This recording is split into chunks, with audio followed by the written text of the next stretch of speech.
করে গেছে নামের শুরুতে শ্রী শব্দ কি করতে হবে, লিখতে হবে। কথা কর। আমি উত্তর আমেরিকায় গেলাম। কোথায়? উত্তর আমেরিকায়। উত্তর আমেরিকায় যাওয়ার পরে তারা আমাকে 420টা নাম দিলেন যে হুজুর সর্বনাশ, বাড়ির দেশের বাংলাদেশের জায়গা জমি বিক্রি করে আমরা উত্তর আমেরিকায় এসেছি, এখন এখানে স্থায়ী বাসিন্দা। এখন নাতি পুতি সাথী যা জন্ম নিতেছে সবগুলোর জন্য সরকারের আইন, এই 420টি নামের বাইরে কোনো নাম রাখা যাবে না। এরা সব খ্রিস্টান নাম। একটা দেশের রাষ্ট্রের পক্ষ থেকে যদি আইন হয় যে এর বাইরে কোনো নাম লেখা যাবে, সৌদি আরবের মধ্যেও আছে, সৌদি আরবেরও নির্ধারিত নাম আছে, এতগুলো নামের মধ্যে নাম রাখতে হবে। আর আমার ইসলাম বলে দিয়েছে যে ইসমা, তোমার ঘরে যখন কোনো শিশু জন্ম নিবে তখন তুমি সর্বোত্তম একটা সুন্দর নাম রাখো। কি বলেন ঠিক কিনা? এটা ইসলামের বিধান, ইসলামের নিয়ম। আমাকে 420টি নাম তারা দিল, যে খ্রিস্টানি নাম।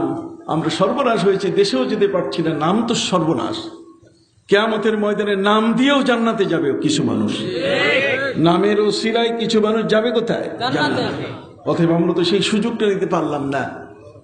তাই বললাম যে আমাকে নামগুলো একটু দাও। 420টি নামই আমি পড়লাম। পড়ার পরে আমি তাদেরকে বললাম কোনো অসুবিধা নাই, এর মধ্যে 10টা নাম আছে নবীর নাম। নবীর নাম আছে, নবীর নাম এর ভিতরে আছে লুকানো। খ্রিস্টানরা এটা চালিয়ে দিচ্ছে খ্রিস্টান নাম হিসাবে, কিন্তু এটা নবীর নাম। যেমন জোসেফ, সেন্ট জোসেফ। জোসেফ হলো হযরত ইউসুফ আলাইহিস সালামের বিকৃত রূপ, বিকৃত নাম। ইউসুফকে তারা বলে কি? জোসেফ। আব্রাহাম লিঙ্কন, আব্রাহাম এটা মূলত ছিল কি? ইব্রাহিম। সুবহানাল্লাহ। এইভাবে একের পর এক আমি তাদেরকে 10টা নাম যখন বের করে দিলাম, তারা অবাক হয়ে গেল যে আল্লাহ বাঁচাইছেন। নাম কিছু আমরা এখন পেয়ে গেছি, এখন এই নামের ভিতরেই আমরা অন্তত পক্ষে রেজিস্ট্রেশন করতে পারব। কথা কি বুঝতে পেরেছেন? সম্মানিত সুধী ভাইরা আমার, মক্কা শরীফে দোয়া নাই, মক্কা শরীফে দোয়া নাই, বাংলাদেশের কি দোয়া থাকবে না? দাঁড়ান, এই বাংলাদেশের জমিনে হিন্দু রাজাদের বসবাস ছিল, এখানে নামের শুরুতে শ্রী শব্দ লেখা হতো। এদেশের পীর মাশায়েখ উলামা ইকরাম শ্রী শব্দ উৎখাত করে সেখানে মোহাম্মদ শব্দ যোগ করেছেন। আপনি কি বলেন তো হাত তুলে, এটা ভালো হয়েছে না খারাপ হয়েছে? এদেশের সংস্কৃতি বলছে, এদেশের সংস্কৃতি বলছে যে এখানে শ্রী শব্দ উঠে এখানে মোহাম্মদ শব্দ কি লেখা হোক। এটা ভালো না? এখন সৌদি আরবের ফতোয়ার সাথে কি এটা মিশাতে পারবেন? সৌদি আরবের কিছু বুদ্ধিমান মানুষ, কিছু মানুষ আছে সবসময় বুদ্ধি খাটায়। বাংলাদেশের মধ্যে কিছু মানুষ আছে সবসময় বুদ্ধি, যেমন হঠাৎ করে বুদ্ধি দিয়ে বলছে যে পদ্মা নদীতে 3500 শিশুর মাথা লাগবে, নাহলে পদ্মা নদী হবে না। একদল মানুষ, এই কিছু বুদ্ধিমান এই সমস্ত কাজ করে সমাজের মধ্যে অস্থিরতা সৃষ্টি করে। অতএব এই দেশে আর সৌদি আরবের মধ্যে আবু বকর সিদ্দিককে তারা মনে করেছে যে এটা উনি আরবের মানুষ, কাজী নামের শুরুতে ওনার মোহাম্মদ নাই, মোহাম্মদ আবু বকর, মোহাম্মদ উমর, মোহাম্মদ আলী এগুলো নাই। কাজী সেই মোহাম্মদ শব্দ বাংলাদেশে এটা ব্যবহার করা বেদাত। কারা মানবেন না? হাত উঠান তো। আমরা মানব, কারণ এই মৌলবী রিয়াল খাইছে। এ কি খাইছে? রিয়াল খাইছে। এই মৌলবী ডলার খাইছে। এই মৌলবী পাউন্ড খেয়ে এখানে আসছে। এই মৌলবী এদেশের সংস্কৃতি ইতিহাস জানে না। আপনি জানেন পাঞ্জাবের আলেমরা মাথায় পাগড়ি বাঁধে না। পাঞ্জাবের কোন ইমাম, পাঞ্জাবের কোন মুসলমান মাথায় পাগড়ি বাঁধে না, অথচ পাগড়ির হাদিস তো আছে, আছে না? আমরা নিজেরা পাগড়ি বাঁধি। শর্ষিনা দরবারে পাগড়ির সবচেয়ে বেশি প্রচলন, যদিও সেই পাগড়িটাকে আজকে কলঙ্কিত করছে কিছু মানুষ। লাল, নীল, বিভিন্ন রঙের এটাকে একটা খেলার বস্তুতে বানাই ফেলছে। কথা বুঝতে পারছেন? পাঞ্জাবের মানুষ পাগড়ি ব্যবহার করে না। কেন ব্যবহার করে না? মুসলমানরা ব্যবহার করে না এই কারণে যে ওখানকার হিন্দুরা পাগড়ি ব্যবহার করে। নবীজি বলছেন খালিফুল ইয়াহুদ ওয়াল মুশরিকিন, তারপরে ইহুদি এবং মুশরিকদের উল্টা করো, যে যেহেতু ওখানে হিন্দুরা মাথায় পাগড়ি বাঁধে এই জন্য আমরা কি মুসলমানরা আমরা পাগড়ি পরি না। আপনি কি বুঝতে পারছেন? রসুলের কি আছে? হাদিস আছে। নামের শুরুতে মোহাম্মদ শব্দ যোগ করা নিষেধ, এ কোথাও কোথাও নাই। যদি কোনো নিষেধ বাণী সাব্যস্ত করতে হয়, নিষেধ মানে হারাম, তাহলে তাকে বলবেন যে কোরআনের আয়াত দেখাইতে হবে। কোরআনের আয়াত না দেখানো পর্যন্ত কোনো জিনিস নিষিদ্ধ করা যাবে না। যদি বলে মিলাদ পড়া জায়েজ নাই, হারাম, তাহলে তাকে জিজ্ঞাসা করবেন হারামের দলিল দাও। কোনো বহস নাই, খালি একটা দলিল চাবেন যে এটা যে নিষেধ, এই নিষেধের দলিলটা তুমি আগে কি দাও। যে কোনো জিনিসের হারাম, এখানে আলেম ওলামা আছেন, যদি কওমি আলেম থাকেন আরো খুশি হব আমি। যেই জিনিসটাকে আপনি হারাম ঘোষণা করছেন, হারাম হুরমত সাব্যস্ত করার জন্য নাসে কাতি কোরআনের আয়াত লাগবে, না হলে হাদিসে মুতওয়াতির লাগবে। হাদিসে মুতওয়াতির, নবী করিম সাল্লাল্লাহু আলাইহি ওয়াসাল্লামের যত হাদিস আছে সমস্ত হাদিসের মধ্যে একটা হাদিস মাত্র হাদিসে মুতওয়াতির, আর কোন হাদিস হাদিসে মুতওয়াতির নাই। কথা বলবো। এখন এই সমাজের মধ্যে আমি এই আলোচনাটা করতেছি, আপনারা কতটুকু বুঝতেছেন আমি জানি না। সম্মানিত সুধী ভাইরা আমার, হারাম সাব্যস্ত করতে গেলে কোরআনের দলিল লাগবে। সবাই বলেন হারাম সাব্যস্ত করতে গেলে কি লাগবে? তবে মুবাহ জায়েজ সাব্যস্ত করতে গেলে কোরআনের দলিল লাগে না। যারা বলেন জায়েজ সাব্যস্ত করতে গেলে কোরআনের দলিল লাগে না। আমি বুঝাইতে পারছি কিনা? হারাম সাব্যস্ত করতে গেলে কি লাগবে?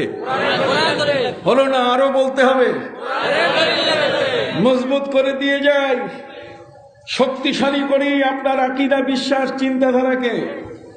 যে কোনো আলেম যত বড় লম্বা জামা পরে আসুক, আর যে কোনো স্কলার, যাদের কারণে আজকে আলেম নামটা ধ্বংস হয়ে যাচ্ছে, এখন স্কলার আলেম বলে না, পীর বলে না, শায়েখ বলে। অতএব শায়েখ, পীর, হযরত, হুজুর, এগুলো পরিভাষা তৈরি হয়ে গেছে। আমাদের দেশের কিছু মানুষ, আমাদের সিলসিলার কিছু মানুষ নামের শুরুতে শায়েখ লেখে। আমি প্রতিবাদ করি, খবরদার, তুমি নামের শুরুতে শায়েখ লিখবে না। শায়েখ হচ্ছে যারা ওহাবি, নজদি, কতক্ষণ না, ওরা শায়েখ লেখে, আমরা এটা লিখবো না। একদল মানুষ আমাদের মধ্যে আছে যারা হযরত লেখে, আমরা হযরত লিখি না, আমরা হুজুর লিখি। শর্ষিনার হুজুর আসছেন আমাদের এখানে, সৈতার হুজুর আসছেন এখানে, কবি রুহুল আমিন খান সাহেব হুজুর আসছেন এখানে, কবি সাহেব হুজুর আসছেন এখানে, কথা বল, সুফি সাহেব হুজুর আসছেন এখানে।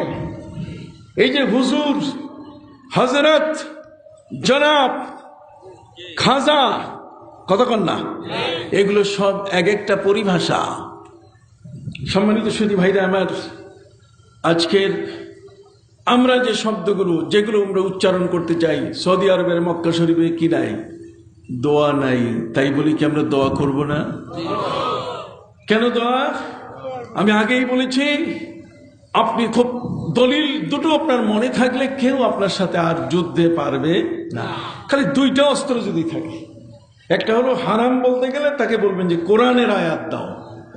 জোরে বলেন কি? আবার কোন? আবার বলেন।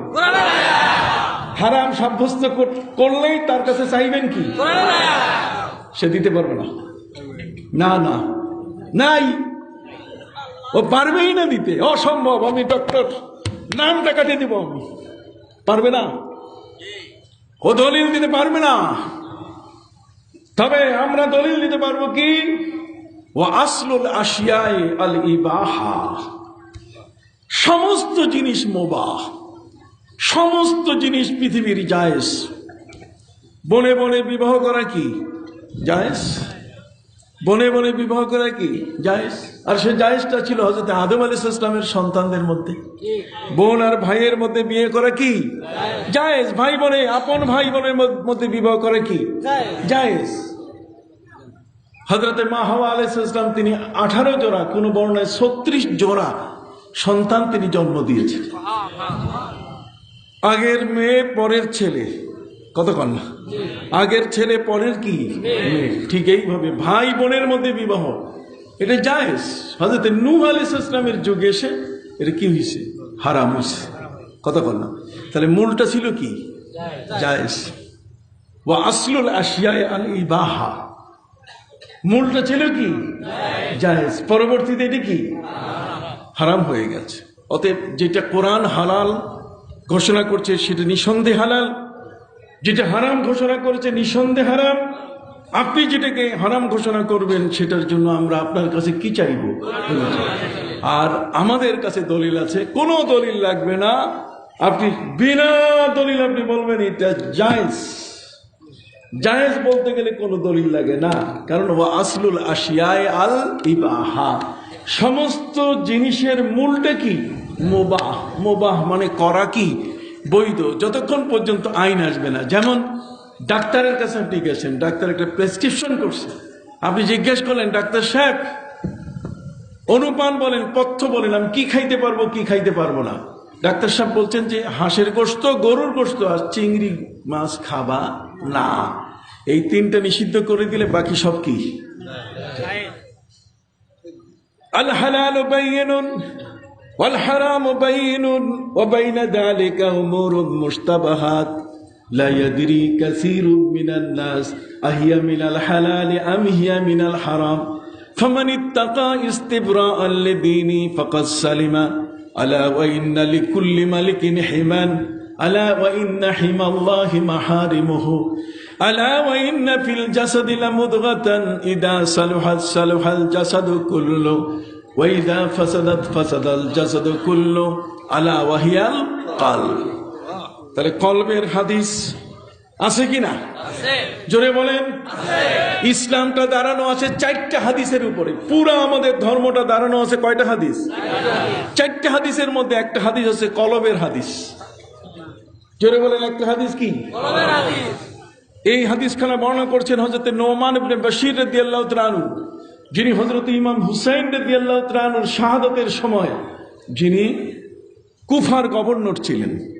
এই কুফার গভর্নর থেকে যাকে পদচ্যুত করা হয় তিনি হলেন নোমান ইবনে বশীর। এই নোমান ইবনে বশীর হচ্ছেন এই হাদিসের বর্ণনাকারী। আমি কি বুঝাতে পারছি আপনাদের? এখন আসুন আমি সংক্ষিপ্তভাবে কথাগুলো আপনাদের সামনে তুলে ধরছি এই কারণে যে শর্ষিনা দরবার এই বাংলাদেশের আলেম ওলামাদের জ্ঞানের একটি কেন্দ্রস্থল। এই দরবারটা হচ্ছে এমন যে দেওবন্দের থেকে এত বড় একজন আলেম এখানে আসলেন, আর পরের দিন এশার নামাজের পরে দাদা হুজুর কেবলা বলেন আপনি কি বলেন, চক্ষু বন্ধ করেন। ওদিকে মৌলানা ওজিহুল্লাহ সাহেবকে ফুরফুরে নেওয়া হলো, আর ফুরফুরে নেওয়ার পরে ফুরফুরা হুজুর বললেন একে মসজিদে বসাও। নেসার তুমি একদিকে আর আমি আরেক দিকে, 2 দিকে ফয়েজ দিব। এই 2 দিকের ফয়েজের ধাক্কায় যেন তার এলেমের গরমটা কমে যায়, নত হয়ে যাবে। আমেরিকা থেকে নাদোষ নদোষ দেহের মানুষটা স্বপ্নে দেখেছে কোথায়, পথে আসার সময় ওজিফার বই লাইব্রেরি থেকে কিনে নিয়ে আসছে। ওজিফার বই লাইব্রেরি থেকে কিনে নিয়ে আসছে। ওজিফার বই পীর সাহেবের কাছে গিয়ে বলবে যে হুজুর আমরা যখন আগে পরীক্ষা দিছি তখন কোশ্চেন প্রশ্ন দাগায় দেয়, সাজেশনের মধ্যে প্রশ্ন কি দাগায় দেয়, তো মনে করছে পীর সাহেব বোধহয় এরকম সাজেশন মার্কা পীর। কথা বল, শর্ষিনা মনে হয় সাজেশন মার্কা কি পীর। কাজে একটা ওজিফার বই কিনে নিয়ে এসে দাদা হুজুর কেবলা রহমতুল্লাহ আলাইহির কাছে বললেন যে আমি তো ওজিফার বই নিয়ে এসেছি, তুমি এই আপনি ওজিফার বইটা আপনি একটু দাগায় দেন, আমি কি আমল করব। দাদা হুজুর কেবলা তার ওজিফার বই হাতে নিয়ে বলছে যে বাবা এটা MA পাস যারা তাদের জন্য, তোমার জন্য না। কই হুজুর MA পাশের জন্য ওজিফার বই, আমার জন্য এটা না, তাহলে আমার জন্য কি?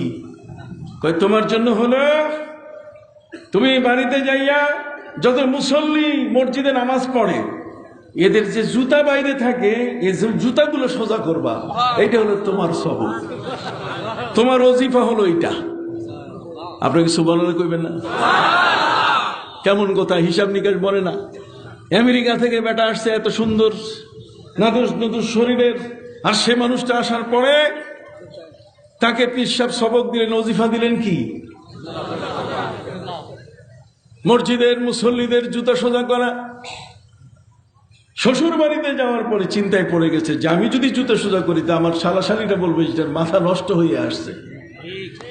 কঠিন অবস্থায় পীর বলছে জুতা সোজা করো, আর শালাশালিদের ভয় এখন জুতা সোজা করা বড় কঠিন।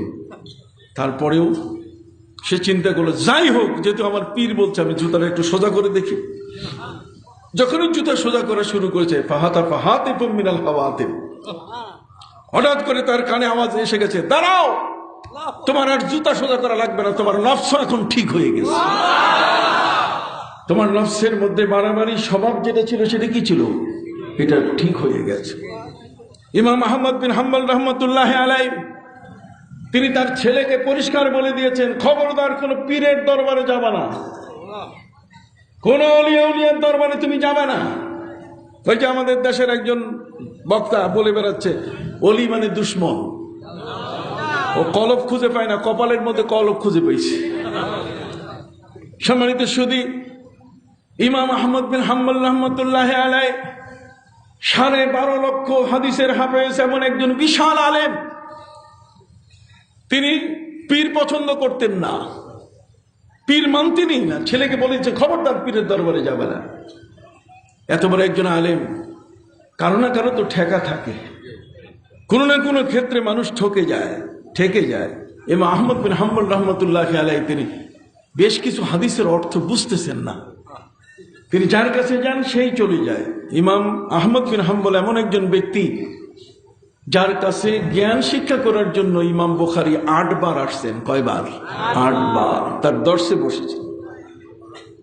সেই ইমাম আহমদ ইবনে হাম্বল রহমতুল্লাহ আলাইহি তিনি বলছেন এই হাদিসের অর্থ আমি পাচ্ছি না।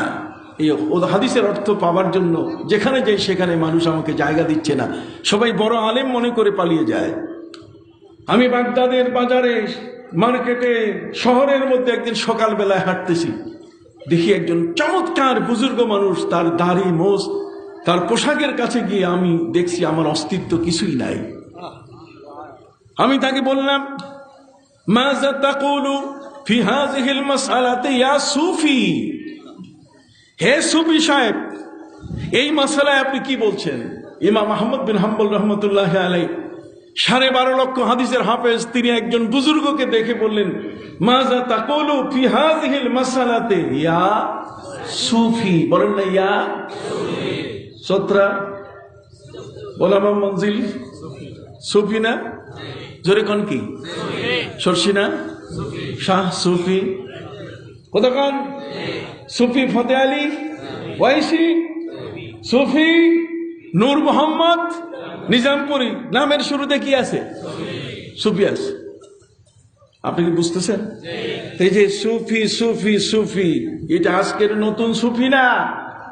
এই সুফি ইমাম আহমদ বিন হাম্বলের যুগ থেকে আসতেছে, সেই সুফি আমার নবীর যুগ থেকে আসতেছে।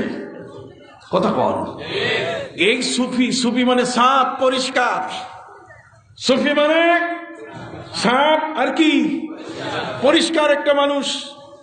কাঁদার উপর দিয়ে হাঁটলেও কাঁদা যাকে স্পর্শ করে না, এমন একজন মানুষ, তিনি হলেন সুফি। মাযা তাকুলু ফি হাযিল মাসআলাতি ইয়া সুফি? ইমাম আহমদ বিন হাম্বল রহমতুল্লাহ আলাইহি বলছেন, আমি যখনই এই সুফি সাহেবকে এই মাসআলা জিজ্ঞাসা করলাম, তখন আমার বলার আগে তিনি উত্তর দেওয়া শুরু করলেন। আমি বলি সাথে সাথে তিনি উত্তর দেন, আমি বলি সাথে সাথে তিনি কি দেন। আমি অ্যাস্টনিশড হয়ে গেলাম, কিরে আল্লাহর ওলিরা তো সাধারণ না। তখন তিনি তার ছেলেকে বলেন, ইয়া ওয়ালাদি ইত্তাবি মিন হাউলাইল্লাযিনা যাদু আলাইনা বিল ইলম। এখন থেকে তুমি আল্লাহর ওলিদের দরবারে যাবা। দেখেন কাজেই এই লামজাবি আহলে হাদিস বাতিলপন্থী মানুষ যারা, এদেশের জমিন হচ্ছে আল্লাহর ওলিদের চোখের পানির জমিন।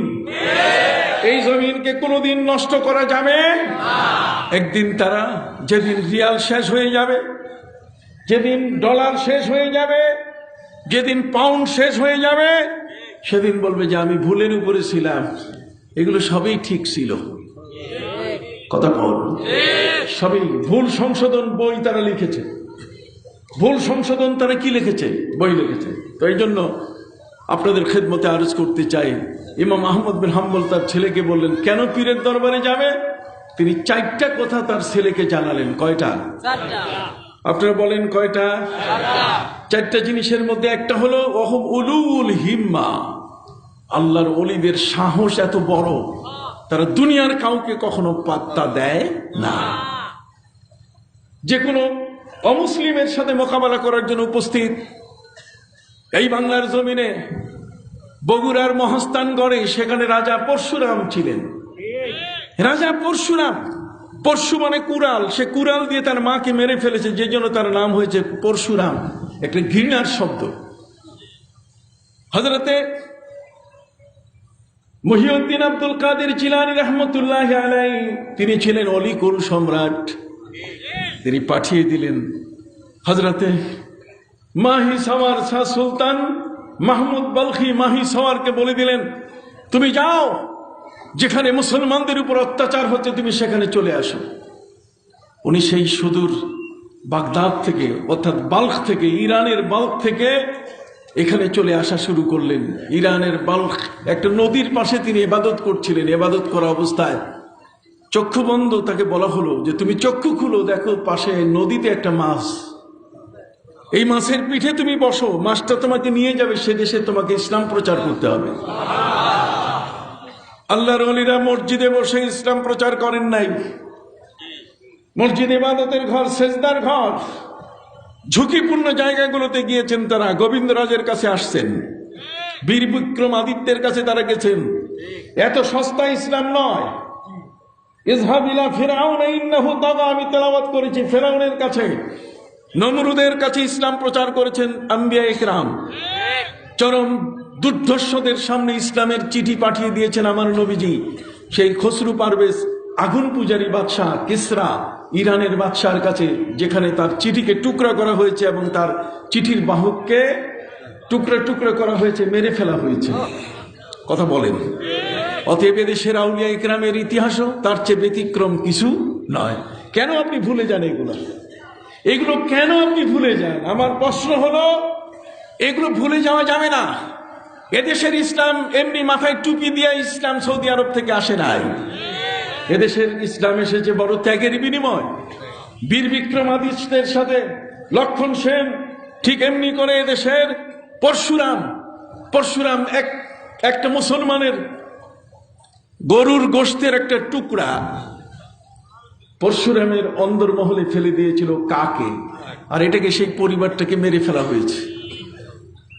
এই একটি বিষয় মুসলমানদের উপরে কঠিন অত্যাচার, আর সেই অত্যাচারের প্রতিশোধ নয়, যাতে তাকে বুঝাই দেওয়া যায়। এই জন্য ওই দেশে যে ব্যক্তি আসছিলেন তিনি হলেন হযরত শাহ সুলতান মাহমুদ বলখি মাহি সাওয়ার। চক্ষু বন্ধ করে তিনি নদীর পাড়ে বিশেষ ইবাদতে মগ্ন। তাকে বলা হলো তুমি চক্ষু খুলো। চক্ষু খুলে তিনি দেখলেন যে একটা মাছ তাকে আহ্বান করছে। মাছের জবান খুলে গেল। আপনি বলেন মাছে কথা বলে? কথা বলেন? হ্যাঁ বলতে পারে। আনতাকানাল্লাহুল্লাযী আনতাকা কুল্লা শাই। আল্লাহ বলেন আমি যদি চাই তাহলে যে কোনো জিনিসের মধ্যে ভাষা তৈরি করতে পারি। উস্তুনে হান্নানা, একটা কাটা গাছের শুকনা ডাল আমার নবীর সাথে কথা বলেছে। সুবহানাল্লাহ বলেন। আমার নবী সাল্লাল্লাহু আলাইহি ওয়াসাল্লাম তিনি মক্কার গলিগুলোতে যখন ফিরছিলেন, চলাফেরা করা অবস্থায় হযরত আলী রাদিয়াল্লাহু তাআলা তিনি বলেন মা ইস্তাকবালানা ফি সুকাকে মক্কা ইল্লা সাল্লামানা হাজারুন ওয়া শাজারুন ওয়া মুদারুন। মক্কার অলিগলিতে নবীজির সঙ্গী হয়ে যখন আমরা যাচ্ছিলাম, তখন আশপাশের গাছের পাতা, ঘাস আর পাথরগুলো নবীকে সালাম দিচ্ছিল। নবীকে কি দেয়? সালাম দেয়। তার আনতাকানাল্লাহুল্লাযী আনতাকা কুল্লা শাই। আল্লাহ যদি ইচ্ছা করেন মাছের মধ্যে ভাষা তৈরি করতে পারেন কিনা, গাছের মধ্যে ভাষা তৈরি করতে পারেন কিনা, পিঁপড়ার মধ্যে ভাষা তৈরি হয়েছিল কিনা, পবিত্র কোরআনে আছে। হুদহুদ পাখি নবী সুলাইমানের সাথে কথা বলছে কিনা? আপনি অসম্ভব মনে করেন কেন? আরো একটু ব্রড সেন্স আর মাথাটা একটু বড় করেন, মনটাকে আরো প্রশস্ত করেন। আপনি দেখবেন এটা অসম্ভব কিছু নয়। আপনাকে দেখবে আরে মাছের সাথে উনি কথা বলছে, মাছের পিঠে মানুষ বসে নাকি? কথা কন, মাছের পিঠে যদি মানুষ না বসে, আল্লাহর কুদরতি ক্ষমতায় মাহি সাওয়ার এখানে আসলেন, ভুয়া নয়। শাহ মাকদুম রূপস রহমতুল্লাহ আলাইহি, যিনি চোখের সামনে পর্দা দিয়ে হাঁটতেন, শাহ মাকদুম রূপস রহমতুল্লাহ আলাইহি সময় ওই রাজশাহীর সেখানে দত্ত বাবুরা প্রতিদিন এক একজন মুসলমানকে জবাই করে তার রক্ত দিয়ে হুলি খেলা খেলত। আমি ইতিহাস বলতেছি আপনাদেরকে, মনে রাখবেন এই ইতিহাস। খবরদার, সৌদি আরবে দোয়া হয় না, সৌদি আরবে আমিন নাই। সৌদি আরবের আমিনে পরে যান, 450 কিলোমিটার পথ, বহু দূরে, ওটা 4500 কিলোমিটার পথ এটা পরে। আপনার ঘরের পাশে যে আলিম ওলামা আছে তারা সৌদি আরবের আলেমের চেয়ে একেবারে ছোট না। কথা বল, সৌদি আরবের আলেমের চেয়ে একেবারে ছোট না। সৌদি আরবের আলেম তারাও আরবি বোঝে, আমরা আরবি বুঝি। কোরআন সৌদি আরবের জন্য নয়, কোরআন সারা পৃথিবীর জন্য।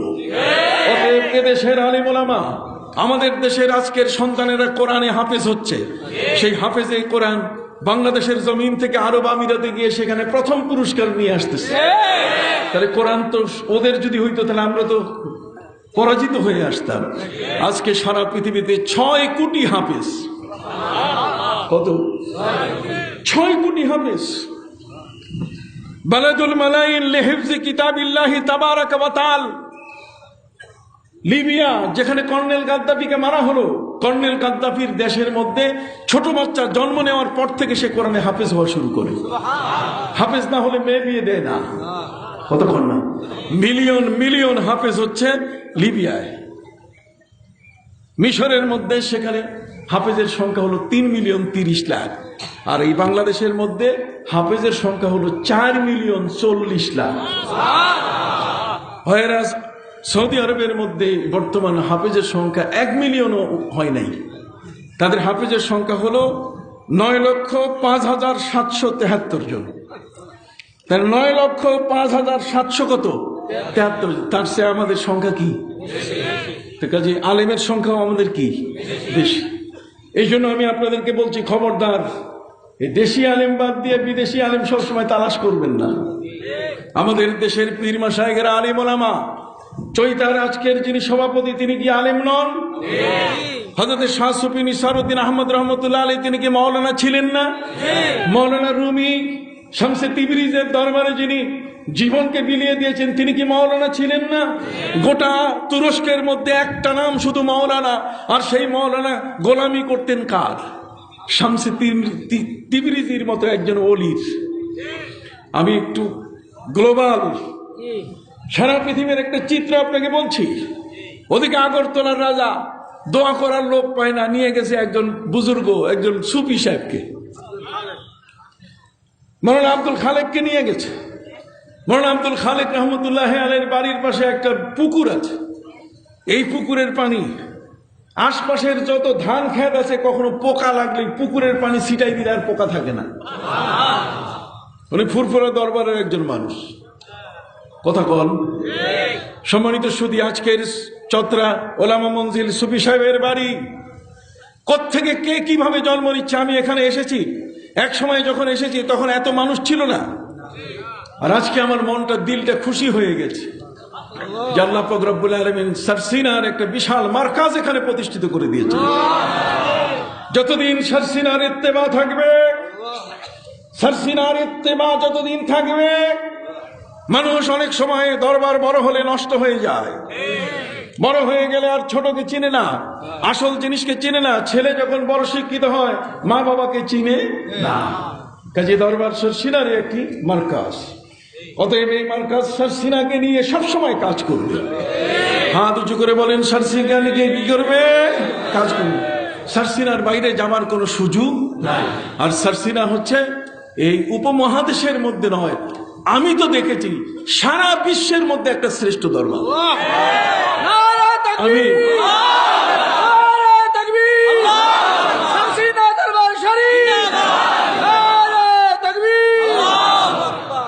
সত্যি আগরতলায় তিনি দোয়া করার জন্য রাজাকে বললেন, কোথায় দোয়া করব? পুকুর দেখাও, শুকনা পুকুর। হুজুর, সব পুকুরেই শুকনা। হুজুর, এই পুকুরে যান, এখানে পানি নাই।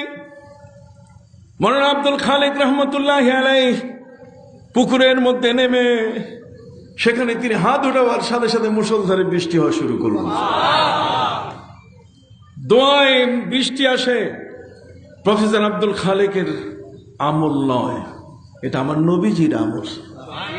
নবী করিম সাল্লাল্লাহু আলাইহি ওয়াসাল্লাম যখন মদিনা মুনাওয়ারায় গেলেন, মদিনা মুনাওয়ারায় সেখানে অনাবৃষ্টি দেখা দিয়ে দিল, বৃষ্টি নাই। জুমার দিনে নবী খুতবা দিচ্ছেন, খুতবা দানরত অবস্থায় মুসল্লি দাঁড়িয়ে গেছে। মুসল্লি নবীকে বলছে, সাহাবায়ে কেরাম বলছেন, হুজুর বৃষ্টি নাই, অনাবৃষ্টিতে আমাদের সমস্ত পশু প্রাণীগুলো মারা যাচ্ছে। নবী দোয়া করেন। কি করেন? আপনি সবাই কথা বলেন না কি? নবীজি বলছেন দোয়া করব। আল্লাহর কাছে তিনি বললেন, আল্লাহুম্মা আমতির আলাইনা, আল্লাহ বৃষ্টি দেন। সাথে সাথে মুষলধারে বৃষ্টি শুরু হয়ে গেল। মসজিদ ভিজে গেল, মাঠ ভিজে গেল, গোটা প্রান্তর ডুবে গেল। 7 দিন পর্যন্ত সূর্যের সাথে কোনো দেখা নাই। 7 দিন পরে এই বন্যা অবস্থায় সাহাবায়ে কেরাম জুমার নামাজ পড়তে আসছে। নবীকে বলছেন, হুজুর আর বৃষ্টির দরকার, কাজে আল্লাহকে বলেন বৃষ্টি বন্ধ করুন। নবীজি বলেন, আল্লাহুম্মা লা তামতির আলাইনা ওয়ামতির আলা মান হাওলানা। আল্লাহ আমাদের উপর বৃষ্টির দরকার নাই, কাজে আর বৃষ্টি দিয়েন না, যেখানে যেখানে দরকার সেখানে। সাহাবায়ে কেরাম মসজিদ থেকে বের হওয়ার পরে দেখছেন আকাশ ফাঁকা হয়ে গেছে, বহু দূরে দূরে বৃষ্টি দেখা যাচ্ছে, কিন্তু এখানে কোনো বৃষ্টি। হাই দোয়া। নবী কি করেছেন? মৌলবী বলছে দোয়া নাই, দোয়া উঠাই দিয়েছে মৌলবী। হাত উঠানো উঠাই দিয়েছে। আবার হাত উঠানো মানে কই মুসা মাসে করা যাবে না। অথচ দেশের মধ্যে অনাবৃষ্টি দুর্ভিক্ষ দেখা দিলে ইমাম বুখারী রহমতুল্লাহ আলাইহি যে দেশে, উজবেকিস্তান, আমি সেখানে গিয়েছি। উজবেকিস্তান পৃথিবীর অসংখ্য দেশ আমার সফর করা। ইমাম বুখারীর দেশ উজবেকিস্তানের সেই তাশকান রাজধানী ইমাম বুখারা, যেখানে ইমাম বুখারী আজকে তার কবর, সেটা হচ্ছে খারতাম। সমরকন্দ এলাকা, এর পাশে সমরকন্দ এলাকার মধ্যে বৃষ্টি নাই। বহুবার ইস্তেসকার দোয়া হয়েছে, কোনো বৃষ্টি হচ্ছে না। শেষ পর্যন্ত সেই দেশের একজন দরবেশ আমিরকে বললেন, গভর্নরকে বললেন যে গভর্নর, বন্ধ ঘোষণা করে ইমাম বুখারীর মাজারে চলে যান। ইমাম বুখারীর মাজারে গেলে আল্লাহর কিছু বান্দা এমন আছে যাদেরকে পাশে রেখে দোয়া করলে আল্লাহ ওই বান্দাটার দিকে তাকাইয়া দোয়া কবুল করেন। নবী করিম সাল্লাল্লাহু আলাইহি ওয়াসাল্লামের ইন্তেকালের পরে বৃষ্টি নাই। সাহাবায়ে কেরাম নবীজির চাচা হযরত আব্বাস রাদিয়াল্লাহু তাআলা আনহুকে পাশে বসাইয়া তারপর কি করলেন? দোয়া করছে, আল্লাহ নবীর চাচার ওসিলায় বৃষ্টি দেন। সাথে সাথে বৃষ্টি হয়েছে। মৌলবী তুমি ওসিলা মানো না, কথা কর না। মৌলবী ওসিলা মানে না, মুরব্বীদের মানে না। মুরব্বীরা একসাথে বসে দোয়া করলে সেই দোয়ার দরকার নাই। তুমি ফতোয়াবাজি করো, তুমি আমার সমাজকে তুমি নষ্ট করছো এই সমস্ত বিদেশি পয়সা খাইয়া। খবরদার, এ সমস্ত বাতিল পন্থীর কোনো কথা শোনা যাবে না। নাহনু রিজালুন ওহুম রিজালুন। ওরা যদি পুরুষ হয় আমরাও পুরুষ, ওরাও যদি কোরআন বুঝে আমরাও বুঝি। অতএব কোরআনের মগজ ইমাম বুখারী, মুসলিম, তিরমিজি সবগুলো মিলিয়ে এখানে যদি কোনো জ্ঞান ভান্ডারের কথা থাকে লুকানো, সেখানে যদি কোনো তাহাজ্জুদের কথা থাকে, বেতেরের কথা থাকে, তারাবির কথা থাকে, তোমরা যেমন বুঝো আমরাও তেমন কি বুঝি। কাদের ধার করার প্রয়োজন নাই। মালয়েশিয়ার পচা জ্ঞান, মালয়েশিয়ার ডাস্টবিনে ফেলে দেওয়া জ্ঞান আমাদের দরকার। মিশরের যে জ্ঞান আমাদের মাফেক, আমরা সেটা নেব। যেটা আমাদের জ্ঞানের সাথে মিল হয় না, আমরা সেই মিশরের জ্ঞান নিব না। আমরা দেশ হিসাবে যেমন স্বতন্ত্র, জাতি হিসাবে আমাদের আলেম ওলামাদের অস্তিত্ব কোনো অংশে কম না। আপনি কি বুঝতে পারছেন? সাথে সাথে মুষলধারে বৃষ্টি হলো, গোটা আগরতলা পানির তলে তলিয়ে গেল। ইমাম বুখারী রহমতুল্লাহ আলাইহির মাজারের কাছে সমস্ত রাষ্ট্রের কর্মচারী উপস্থিত। কবরের পাশে গিয়ে দোয়া করছে, বৃষ্টি শুরু হয়েছে। আমি আমার থিসিসে লিখছি, ইউনিভার্সিটির থিসিসে লিখে দিছি আল্লাহর ওলিদের ক্ষমতা কত বড়। কবরের মধ্যে ইমাম বুখারী রহমতুল্লাহ আলাইহি, ইমাম বুখারী রহমতুল্লাহ আলাইহির কবর, কবরের যদি কিছুই না থাকে, তোমরা আমার নবীর কবর জিয়ারত করতে, সফর করতে বেদাত বলো। কবরের জিয়ারতে যাওয়া যাবে না। কবরবাসীর মর্যাদা তোমরা ক্ষুণ্ণ করেছো, কবরবাসীর যে শান এটা তুমি ক্ষুণ্ণ করেছো। আল্লাহর ওলিরা মরার পরও ওলি থাকে।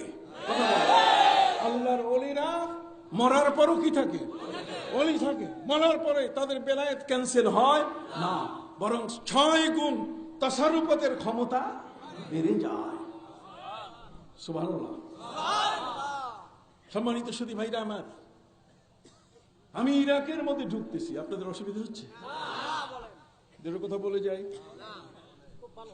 ইরাকের মধ্যে আমি ঢুকতেছি, ইরাকের মধ্যে ঢুকতে যাইয়া সেখানে গ্লাসের ভিতরে একটা মানুষের পা হাঁটু থেকে বাইরে, হাঁটু থেকে কি বাইরে। আজ প্রায় 400 থেকে 500 বছর পর্যন্ত এই পাটা বাইরে আছে। আরবি পড়েছি আমি, মা আমাকে আরবি পড়িয়েছেন, মাদ্রাসায় পড়েছি, সেই সুবাদে আরবি ভাষা চিনি, বুঝি। সম্মানিত শুধু এটা দেখে লেখা আছে যে এখানে একজন ওলি, যার পাটা একজন আল্লাহর ওলির পা। একজন সাধারণ দরবেশ যাচ্ছিলেন, তো দরবেশের সাগরে জানে এখানে আল্লাহর একজন ওলি বাস করতেন, তার এখানে কবর আছে। তিনি তার পীরকে বললেন যে এই জায়গায় একটু দোয়া করি। উনি বলছেন না, এখানে কিছু নাই। যখনই বলছেন না কিছু নেই, তখনই কবর থেকে পাও বের করে দিছে। আমি কিন্তু আসি, আমি কি আসি। ওলিরা যে মরে না, ওলিদের অবস্থান সম্পর্কে তোমাদের ধারণা নেই, তোমাদের এই সমস্ত ধারণা নেই। এই জন্য খবরদার, অমুকের লেকচার আমরা ওয়াজ করি, ওয়াজ শুনবেন, লেকচার শুনবেন না। খবরদার, খবরদার। ধর্মীয় কতগুলো পরিভাষা আছে, ওয়াজের মধ্যে বরকত আছে। উদউ ইলা সাবিলি রাব্বিকা বিল হিকমাতি ওয়াল মাউইজাতিল হাসানা। ওয়াজ শুনবেন, লেকচার শুনবেন না। অমুক স্কলার মানে লেকচার দিচ্ছে, লেকচার শুনবেন না, শুনবেন কি? ওয়াজ। আমার ভাষা বুঝলেন আমি কি কইতে চাই? কি শুনবেন? ওয়াজ শুনবেন, লেকচার শুনবেন না। খবরদার, আলেমের কাছে যাবেন, স্কলারের কাছে যাবেন না। স্কলার আপনাকে ভূত বানায় ফেলবে। কথা বুঝতে পারছেন? আপনার ইমান আমল সবগুলোকে ধ্বংস করে দিয়ে দিবে। স্কলার তাদের না আছে আমল, না আছে আখলাক, আর আলেমের আমলও আছে, আখলাকও আছে। আল্লাহ বলছেন ইন্নামা ইয়াখশাল্লাহা মিন ইবাদিহিল উলামা। আল্লাহকে ভয় করে ওলামা। এখানে স্কলারের কথা নাই। কথা বল, ঠিক আছে? স্কলারের কাছে যাবেন না, যাবেন কার কাছে? আলেমদের কাছে। সুবহানাল্লাহ কোন? অতএব একটা গ্লোবাল চিত্র আপনার সামনে আমি তুলে ধরলাম। হযরত শাহ সুলতান মাহমুদ বলখি মাছের পিঠের উপরে তিনি চললেন। আর এই রাজশাহীর বোয়ালিয়ায় এখানে দত্তবাবুরা প্রতিদিন একজন মুসলমানকে ধরে জবাই করে। এটাকে প্রতিরোধ করতে সেখানে সৌদি আরব থেকে কেউ আসে নাই। প্রতিবাদ করতে কই ওই সময়ের বর্তমান সময়কালের নাসির উদ্দিন আলবানির ভক্তরা কেউ আসে নাই। এখানে ইবনে তাইমিয়ার ভক্তরা কেউ আসে নাই। এখানে এসেছে সেই বড় পীর আব্দুল কাদের জিলানী রহমতুল্লাহ আলাইহির অধস্তন, তারই বংশের একজন নিম্নের সিরিয়ালের একজন মানুষ। 2 ভাই মিলে তারা এখানে এসেছিলেন। তার মধ্যে একজন নোয়াখালীতে শুয়ে আছেন, তিনি হলেন হযরতে শাহ মিরান, শাহ মিরান রহমতুল্লাহ আলাইহি। আর রাজশাহীতে শুয়ে আছেন শাহ মাকদুম রূপস রহমতুল্লাহ আলাইহি। শাহ মাকদুম রূপস সেখানে আসলেন, আসার পরে সচক্ষে দেখলেন যে কিভাবে জবাই করতেছে, কিভাবে পাথরের উপরে একটা মুসলমানের মাথা রেখে ছুরি দিয়ে টুকরা করে ফেলতেছে। ওই পাথরটা এখনো রাখা আছে। তোমাদের কি হুঁশ ফিরে না? তোমাদের কি আক্কল জ্ঞান নাই? আল্লাহর ওলিদেরকে জিকির আজকার করলে তোমরা তাদেরকে মুশরিক বলো। পৃথিবীর মধ্যে আরব বেল্টের মধ্যে তোমরা আমাদের পীরদেরকে মুশরিক বানায় ফেলেছো। এই বাংলার মাটিতে তোমরা জন্ম নিয়ে আমার দেশের পীর মাশায়েখকে মুশরিক বলবে, তোমাদেরকে এই বাংলার জমিনে জায়গা দেওয়া হবে না। এখানে আমরা জায়গা দেবো না। এদের হুশিয়ার, দরবার শরীফ জিন্দাবাদ।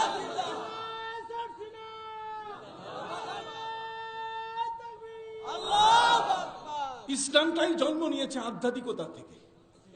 ইসলামই জন্ম নিয়েছে কি আধ্যাত্মিকতা। আমার নবী সাল্লাল্লাহু আলাইহি ওয়াসাল্লাম তিনি যখন ওহী পাবেন, সুম্মা হুব্বিবা ইলাইহিল খালা, কতক্ষণ সুম্মা হুব্বিবা ইলাইহিল খালা, আল্লাহ তাআলা নবীর মধ্যে নিরালা জায়গা পছন্দ করে দিলেন।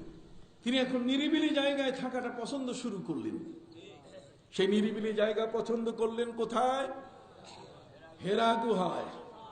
হেরা পর্বতের কি কাবা ঘর শরীয়ত, কাবা ঘরের চতুর্দিকে তওয়াফ, কাবা ঘরের সামনে নামাজ, কাবা ঘরের সামনে ইতিকাফ, কাবা ঘরের সামনে এই ধরনের ইবাদত বন্দেগী শরীয়ত। আর নবীজি এই শরীয়তের সাথে যোগ করলেন হেরা পর্বতের গুহায় আল্লাহর কাছে তাহান্নুস আর তাআব্বুদ যাওয়াতুল লায়ালি, তার মানে নিরিবিলি ইবাদত। এমন একটা গুহা তিনি বেছে নিলেন, সেই গুহা থেকে কাবা ঘর দেখা যায়। শরীয়তের সাথে মারেফতের কানেকশন নবী জুড়িয়ে দিলেন। মক্কা কাবা হলো শরীয়ত, আর হেরা গুহা কি মারেফত। একটু হাত উঁচু করে বলেন তো সাহস থাকলে, কাবা কি শরীয়ত, আর হেরা কি সুবহানাল্লাহ। মারেফতের এই স্পর্শে কোরআনের আয়াত নাযিল হওয়া শুরু হলো।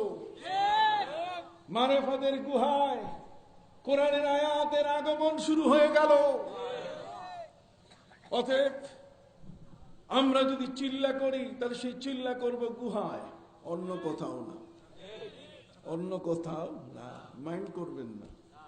লেখাপড়া করে আপনি আগান, ফাঁকা ফুঁকে গুলি সারবেন, বুলি সারবেন, এটা হয় নাকি?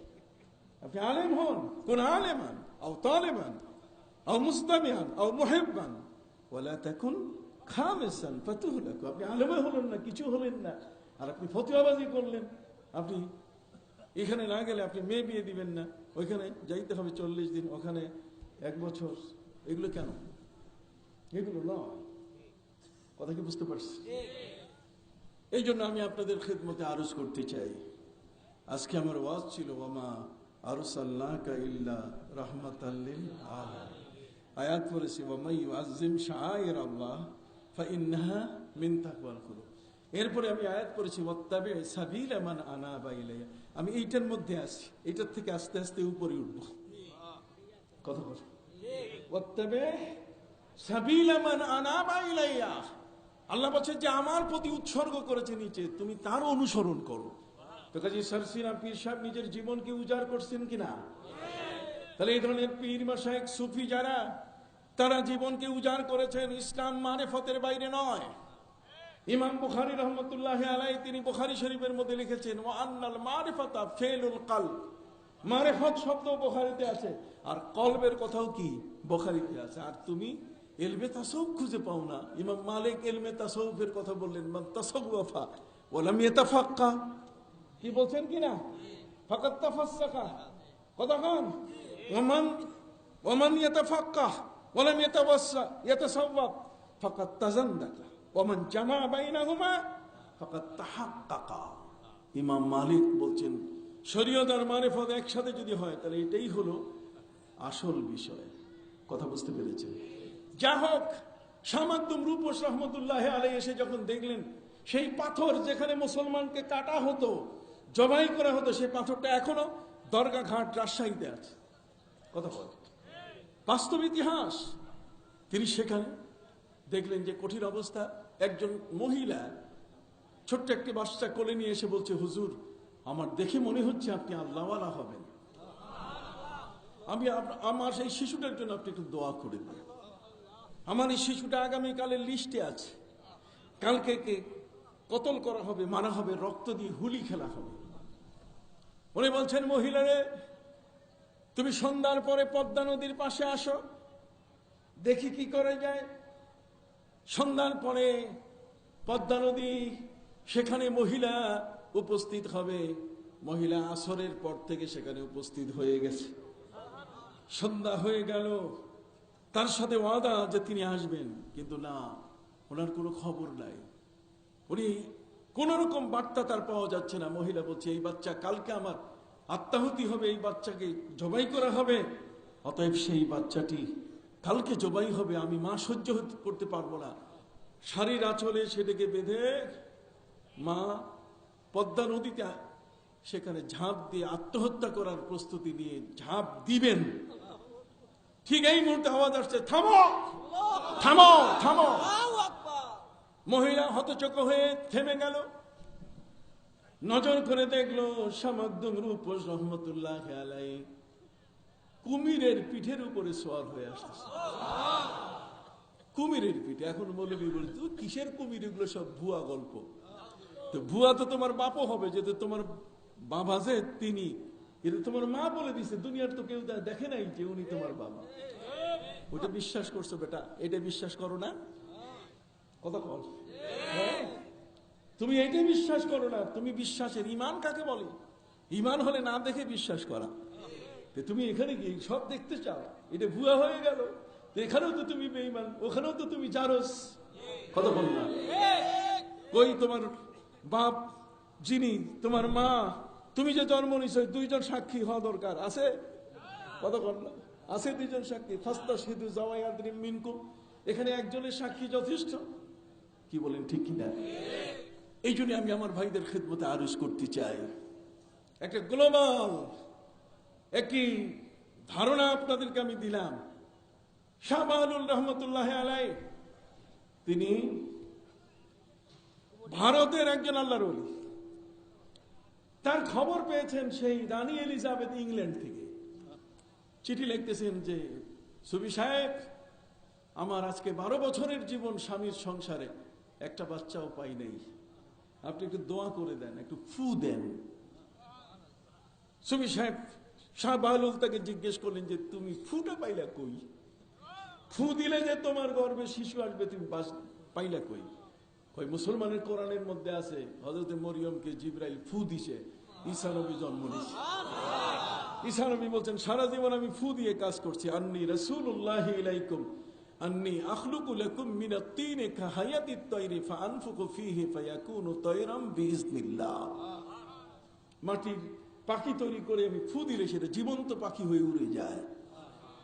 অতএব ফু, এটার অস্তিত্ব কোরআনে আছে। এই জন্য আমরা বলি ঝাড়ফুঁক জায়েজ। ঝাড়ফুঁক কি? তাবিজ জায়েজ। ওরা তাবিজ না জায়েজ বলে, আমরা বলি তাবিজ জায়েজ, তবে তোমার জায়েজ নাই, তামিমা জায়েজ নাই। তাবিজ আর তোমার, তাবিজ এক জিনিস, তোমার কি আরেক জিনিস। তোমার হচ্ছে হাড্ডি অথবা চুল অথবা দুর্বোধ্য কোনো শব্দ। আর কোরআনের আয়াত, আমার নবী কারীম সাল্লাল্লাহু আলাইহি ওয়াসাল্লাম নিজেও সেটাকে ব্যবহার করতে বলেছেন। কথা বল। অতএব সম্মানিত সুধী, দুটা তাবিজের সূরা নাযিল হয়েছে, বলতে পারেন? হ্যাঁ, সূরা ফালাক আর সূরা কি? বাবা, আমার চেয়ে বেশি ওয়াজ জানে। কুল আউযু বিরাব্বিল ফালাক, আউযু আছে। কুল আউযু বিরাব্বিন না, তাহলে বোঝা গেল তাবিজ আছে, আউযু আছে। কথা বললাম, পানা চাওয়ার বিষয়টা আছে। সুধী মণ্ডলী, বেশি সময় আপনাদের কাছে নেব না, আমি একটু যেতে চাই। শাহ বাহাদুর এত বড় একজন আল্লাহর ওলি, তার খবর পেয়ে গেছে কোথায়? ইংল্যান্ডের রানী এলিজাবেথ। তিনি বলছেন, ফু পাঠাই দেন। উনি বলছেন, আমি ফু পাঠাবো, কিন্তু তোমার সাথে শর্ত আছে, ইংল্যান্ডে কোনো মসজিদ নাই, তুমি যদি একটা মসজিদের জায়গা দাও তাহলে ফু পাঠাই দেবে। ঠিক আছে, মসজিদের জায়গা বরাদ্দ দিয়ে দিলেন তিনি। দিয়ে বললেন, আমি দিয়ে দিয়েছি, আপনি ফু পাঠান। তখন বাতাসায়, আগের যে বাতাসা ছিল সাদা, এদের ফু দিয়ে পাঠাই দিছে। হায়, সেই বাতাসা খাওয়ার পরে আস্তে আস্তে তার গর্ভ সঞ্চার হলো, তিনি সন্তানের মা হলেন। মানুষের তো কিছু বিশ্বাস কি আছে না? জোরে বলেন, আছে কিনা? অবশ্যই আছে। সম্মানিত সুধী, অতএব হযরতে শাহ মাকদুম রূপোস রহমতুল্লাহ আলাইহি, তিনি যখন তাকে বলা হলো যে রাজশাহীর পদ্মা নদী পুরা রাজশাহী শহরটাকে বিলীন করে ফেলছে, গ্রাস করে ফেলেছে, আপনি দোয়া করেন। উনি বলছেন, দোয়া তো করব, তবে আগে শাসন করে নেই। নিজের পায়ের খরম বের করে হাতে নিয়ে যতদূর শক্তি খরম নিক্ষেপ করে বলেন, থাম রে পদ্মা, থাম। খরম যেখানে গিয়ে পড়ছে তার এক বিন্দু পরিমাণ সামনে পদ্মা আগাইতে পারে না। এ হলেন আউলিয়া কেরাম। আর সেই আউলিয়া ইকরামের মার্কাজ হলো সারসিনা। আর সেখানে আসলেন খত্তানি সাহেব। কে আসছেন? খত্তানি। বিপরীত মেরু থেকে আসছে। কি ঠিক আছে? কি সম্পূর্ণ বিপরীত মেরু থেকে একজন ব্যক্তি আসছেন, যিনি মিলাদও জানেন না, কেয়ামও জানেন না। সৈনিক মানুষ, গায়ে তো সবসময় গরম থাকে। সেই মানুষটিকে বসে আনা, আয়ত্তে আনা, এটা যে কত বড় কঠিন। দাদা হুজুর কিবলা পরের দিন এশার সময়, এশার নামাজ পড়ে হুজরাখানা খত্তানি সাহেব চলে আসছেন। মোনা আব্দুল মালেক বাতাস করতেছে, কি মনে আছে কিনা? মোনা আব্দুল মালিক কি করতেছেন? বাতাস করতেছেন। এই বাতাস করা অবস্থায় তিনি দেখতে পেলেন যে শাহ সুফি নিসারউদ্দিন রহমতুল্লাহ আলী তিনি বলছেন যে আপনি চক্ষু বন্ধ করুন। চক্ষু বন্ধ করার কিছুক্ষণ পরেই তিনি মাটিতে পড়ে গেলেন। ইলিশ মাছ, বড় সরপুঁটি মাছ যখন নদী থেকে ধরে আপনি উপরে উঠাবেন, কিছু দেখবেন কিছুক্ষণ লেজার মাথা আসার মারা শুরু করে। লেজার মাথা আসার মারা শুরু করে। হযরত নিয়াজ মখদুম খুতানি রহমতুল্লাহ আলাইহি তিনি পা আর হাত মনে এইভাবে আসার মারছিলেন। মৌলানা আব্দুল মালিক তিনি বলছেন বাতাস করতেছি। ঠিক এই মুহূর্তে 10 মিনিট যখন অতিক্রম হয়ে গেল, তখন অবস্থা দেখতেছি যে খুব কঠিন অবস্থার সৃষ্টি হয়ে গেল। আমি চিৎকার দিব, আমার দিকে তাকিয়ে দাদা হুজুর কিবলা শাহ সুফি নিসারউদ্দিন রহমতুল্লাহ ইঙ্গিত করেন, খবরদার। বেশ কিছুক্ষণ পরে তিনি তাকে ডেকে উঠালেন। ডেকে উঠাবার পরে জিজ্ঞেস করলেন, ক্যা খোতানি কোই সমঝ মে আয়া? খোতানি কিছু বুঝে আসছে? আগের দিন মসজিদে কিছু বুঝে আসেনি। আর একদিন পরে তাকে জিজ্ঞেস করা হচ্ছে নতুন ট্রিটমেন্ট। আগে ছিল একরকম ঔষধ, আর এখন ডোজ বদলানো হয়েছে। কতক্ষণ আগের সে এখন ডোজ কি বাড়াই দেওয়া হয়েছে। ডোজ বাড়াই দেওয়া হয়েছে। আগে ছিল 30 আর এখন হচ্ছে 1000। হোমিওপ্যাথিক ঔষধ বুঝেন না, 1000 পাওয়ার বেড়ে গেছে। পরের দিন এই এমন একটি ঘটনার পর হযরতে শাহ সুফি নিসারউদ্দিন আহমদ রহমতুল্লাহ আলাইহি জিজ্ঞেস করলেন कि खत्तानी को समझ में आया? कहाँ समझ में आया?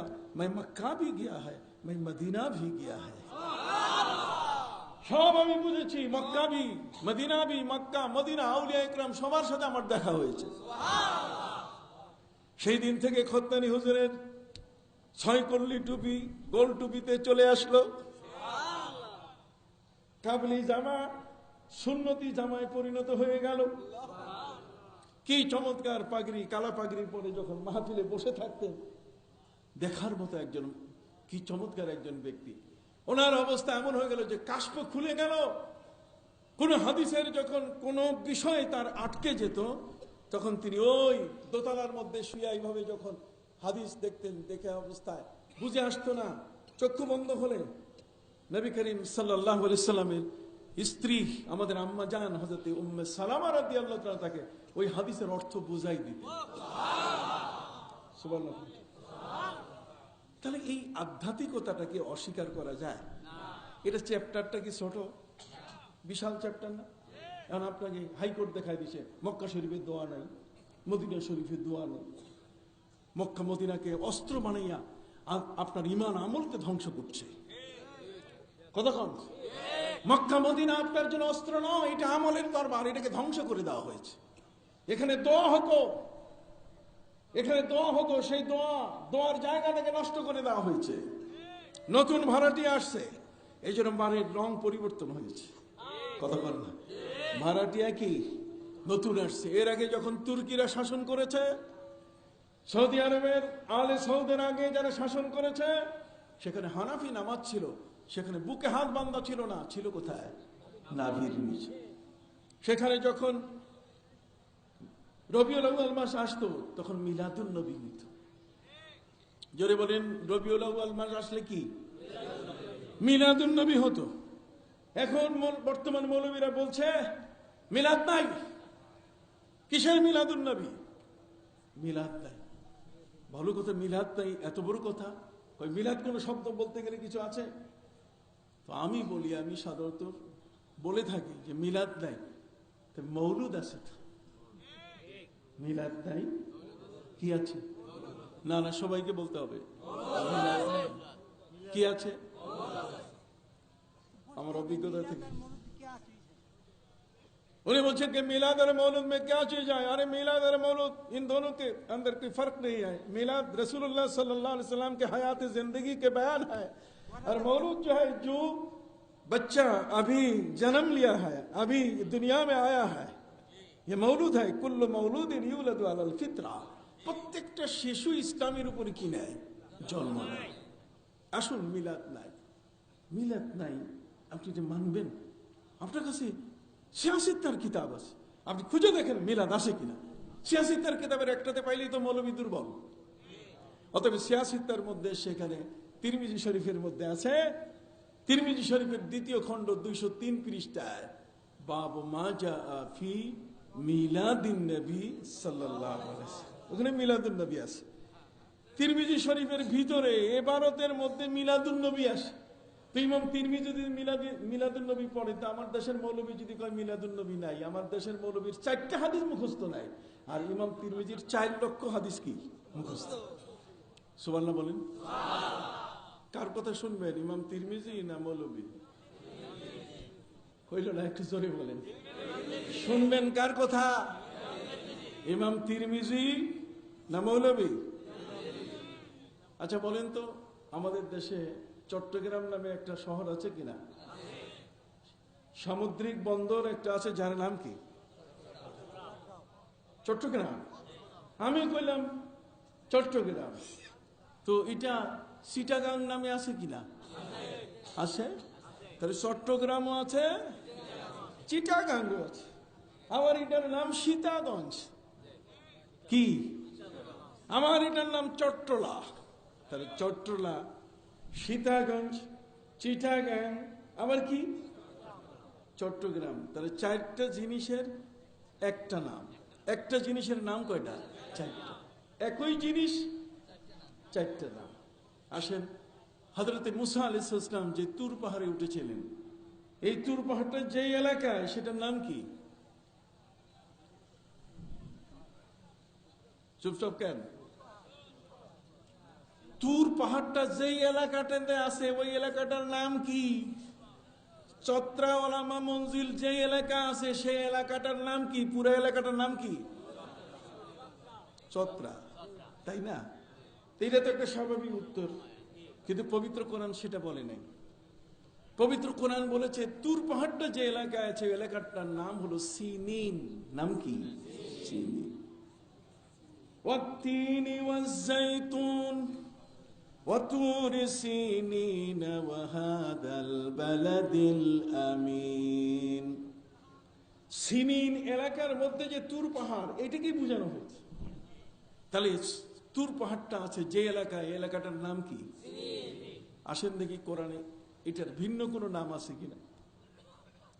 পবিত্র কোরআন মজিদ আল্লাহ পাক রব্বুল আলামিন বলে দিয়েছেন, وَشَجَرَةً تَخْرُجُ مِنْ طُورِ سَيْنَاءَ تَنبُتُ بِالدُّهْنِ وَصِبْغٍ لِلْآكِلِينَ। আল্লাহ বলেন তুর পাহাড় যেটা সাইনা, তাহলে সিনিন আর সাইনা একই নাম। কত নাম? একটা জায়গার কয়টা নাম? 2টা নাম। একটা উচ্চারণ করি কি বলে? সিনিন বলে, আরেকটা কি? সায়না। তাহলে সায়না বলতে যেটাকে বোঝায়, সিনিন বলতে সেটাকে বোঝায়। তুমি বলছো যে মিলাদ নাই, তা আমি মিলাদ নাই তো মৌলুদ আছে। মিলাদ নাই ওয়ালিদ আছে, মিলাদ নাই ওয়ালাদ আছে। কতক্ষণ? মিলাদ নাই ওয়ালিদ আছে, ওয়ালিদ মানে ছোট বাচ্চা। আলাম নুরাব্বিকা ফিনা ওয়ালিদা ওয়ালাবিস্তা ফিনা মিন উমরিকা সিনিন। ফেরাউন হযরত মুসা আলাইহিস সালামকে বলছে যে তুমি যখন ছোট্ট শিশু, আমি তোমাকে কি তখন লালন করি নাই, তোমাকে দুধ খাওয়াই নাই? তাহলে এখানে ওয়ালিদ মানে ছোট্ট শিশু। তাহলে ওয়ালিদ আর মিলাদ মাদ্দা কি? এক। ওয়ালাদ, লা উকসিমু বিহাদাল বালাদ ওয়া আনতা হিল্লুম বিহাদাল বালাদ ওয়া ওয়ালিদি ওয়া মা ওয়ালাদ। তাহলে ওয়ালিদ, ওয়ালাদ, ওয়ালিদ, মৌলুদ, এই সবগুলোর মূল শব্দ কি? একই জিনিস। তার মানে ওয়াও লাম দা ওয়ালাদ, এর থেকে মিলাদ, এর থেকে মৌলুদ। মৌলুদ শব্দের সাথে যদি শরীফ শব্দ যোগ করা হয় তাহলে কি মৌলুদ শরীফ। আগের যত বই লেখা হয়েছে সবগুলোতে মিলাদ শরীফ লেখা ছিল না, ছিল কি মৌলুদ শরীফ, ছিল কি মৌলুদ শরীফ। আপনি দেখেন গহরডাঙ্গার শামসুল হক ফরিদপুরি সাহেব, সেখানেও তিনি লিখেছেন মৌলুদ শরীফ। তার মানে নবী করিম সাল্লাল্লাহু আলাইহি ওয়াসাল্লামের জন্ম বৃত্তান্ত। তাহলে আপনি বলছেন জন্ম বৃত্তান্ত নাই, তা আপনি বলবেন যে মিলাদ শব্দটা নাই কিন্তু মৌলুদটা তো আছে। পবিত্র কোরআনের 2টা আয়াতে লা ইয়াজজি ওয়ালিদু আন ওয়ালাদি ওয়ালা মাউলুদুন হুয়া জাযিন আন ওয়ালিদিহি শাইয়া। এরপরে পবিত্র কোরআন মজিদে আল্লাহ পাক রব্বুল আলামিন বলেন ওয়ালাল মাউলুদি লাহু রিজকুহুন্না ওয়া কিসওয়াতুহুন্না। এখানে মৌলুদ শব্দ আছে, তো কাজে মিলাদ মৌলুদ নাই, এই শব্দের দ্বন্দ্ব করে নবী করিম সাল্লাল্লাহু আলাইহি ওয়াসাল্লামের জীবন কাহিনীকে বন্ধ করা যাবে না। নবীজির জন্ম এটা সাধারণ ব্যক্তির জন্ম নয়, এমন এক মহান ব্যক্তির জন্ম। রবীন্দ্রনাথ ঠাকুর অন্যান্য ব্যক্তিদের যদি জীবনী এত গুরুত্ব হয় আমাদের কাছে, তাহলে আমাদের নবীজির জীবনী কি সাধারণ?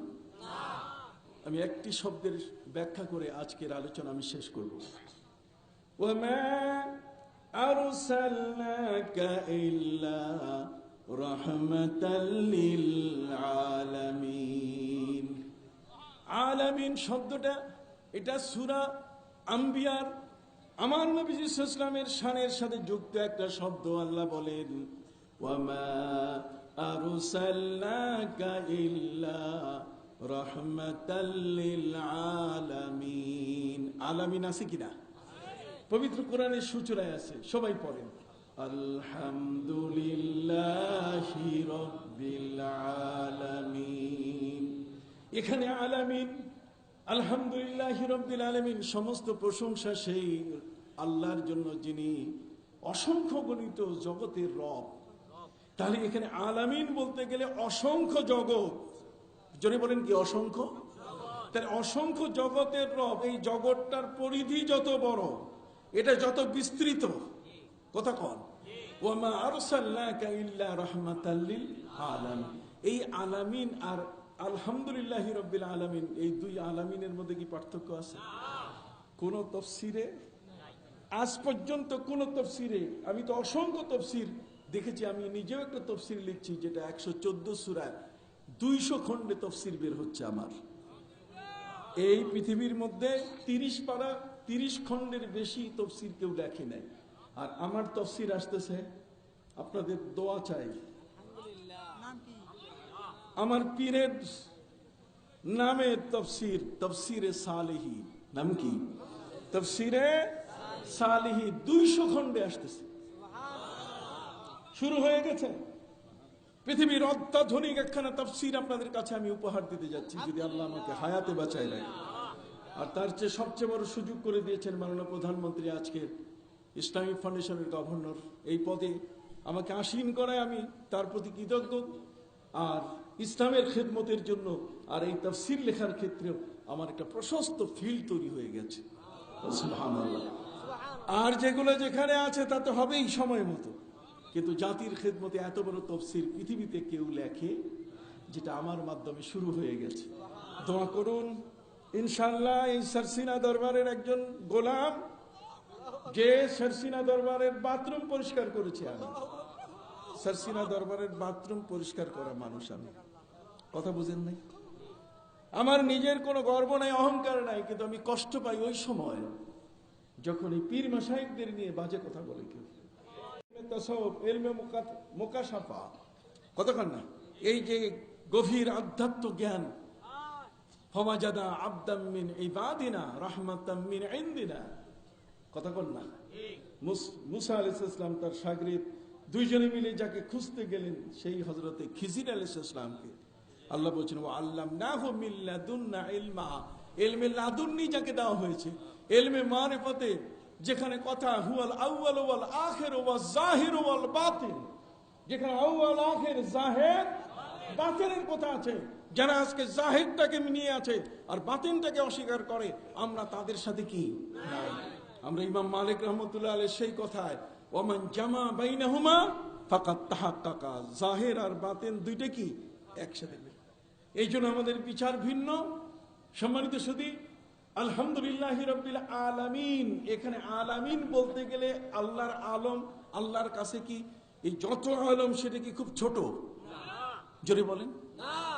আল্লাহর আলামিন যত বড়, আমার নবী সেই আলমের তিনি রহমতুল্লিল আলামিন। যত বড় জগৎ সমূহের তিনি রব, তত বড় জগৎ সমূহের আমার নবী হলেন রহমত। তাহলে সেই নবীর এই ছোট্ট একটু শান বলে শেষ করব। শানটা হলে এই, আপনাদের দেশে মেম্বার সাহেব আছে না, যারা মেম্বারিতে যারায় তারা হচ্ছে ওয়ার্ডের মেম্বার। একটা ওয়ার্ড কতটুকু? বেশি বড় না, কথা বলেন। ঠিক এরকম 5-7টা ওয়ার্ড বা 10টা ওয়ার্ড মিলে একটা ইউনিয়ন হয়, সেই ইউনিয়নের কি চেয়ারম্যান। তাহলে বোঝা গেল মেম্বার সাহেবের চেয়ে চেয়ারম্যান সাহেবের জায়গা কি বড়, কি বলেন? ঠিক এমনি করে চেয়ারম্যান সাহেবের চেয়ে উপজেলা চেয়ারম্যানের জায়গা কি বড়, উপজেলা চেয়ারম্যানের চেয়ে জেলা চেয়ারম্যানের কি বড়। ঠিক এমনি করে আবার এমপি সাহেবের তারও পরিধি কি আরো বড়। তাহলে এমপি সাহেব তিনি যত বড় এরিয়া নিয়ে এমপি, তার চেয়ে সবচেয়ে বড় প্রধানমন্ত্রী, তার এরিয়া আরো বড়।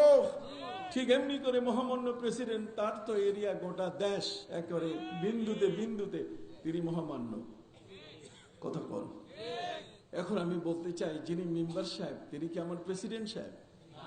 কথা বল। যিনি চেয়ারম্যান সাহেব তিনি কি আমার প্রেসিডেন্ট? যিনি এমপি সাহেব তিনি কি আমার প্রেসিডেন্ট সাহেব? তাহলে প্রেসিডেন্টের পরিধি অনেক বড়, আর চেয়ারম্যান মেম্বার সাহেবের পরিধি কি ছোট। আল্লাহ তাআলা যত নবী পৃথিবীতে পাঠিয়েছেন সমস্ত নবীর পরিধি এই পৃথিবীকে কেন্দ্র করে। আল্লাহ বলছেন ইন্নী জাইলুন ফিল আরদি খলিফা। আদম আলাইহিস সালামকে আল্লাহ খলিফা বানাইছেন শুধু পৃথিবীর জন্য, তার এরিয়া শুধু পৃথিবী। আর আমার নবীর এরিয়া হলো আল্লাহর যত জগৎ, আলমে লাহুত, আলমে মালাকুত, আলমে জাবারুত, আলমে খালক, আলমে শাহাদাত, আল্লাহর যত 90,000 আলম, পুরা জগৎ, জগৎ সমূহের যেখানে যেখানে তিনি রব, আমার নবী সেখানে সেখানে কি। তাহলে নবী, এখন আমি আপনাদেরকে বলি, হাত তুলে আপনারা হ্যাঁ বলবেন অথবা না বলবেন, আমার নবীজি কি মেম্বার সাহেবের মতো? হাত তুলে বলেন না মেহমান সাহেবের মতো?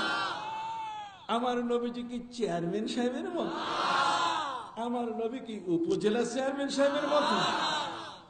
একটু বলেন দেখি, দেখি আপনি কোন পর্যায়ে যাইতে পারেন। সম্মানিত সুধী, আমার নবী কি এই পৃথিবীতে একজন এমপি সাহেবের মতো? আমার নবী কি প্রধানমন্ত্রীর মতো, মহামান্য প্রেসিডেন্টের মতো, জাতিসংঘের মহাসচিবের মতো? তাহলে আমার নবীর অবস্থান এত বড়, তার সেই নবীর সম্মান কত বড়? কথা বলেন। যার সম্মান এত বড়, আর সেই নবীকে আমরা দাঁড়িয়ে ইয়া নবী সালাম আলাইকা বলি, তুমি বলো না বসে বসে।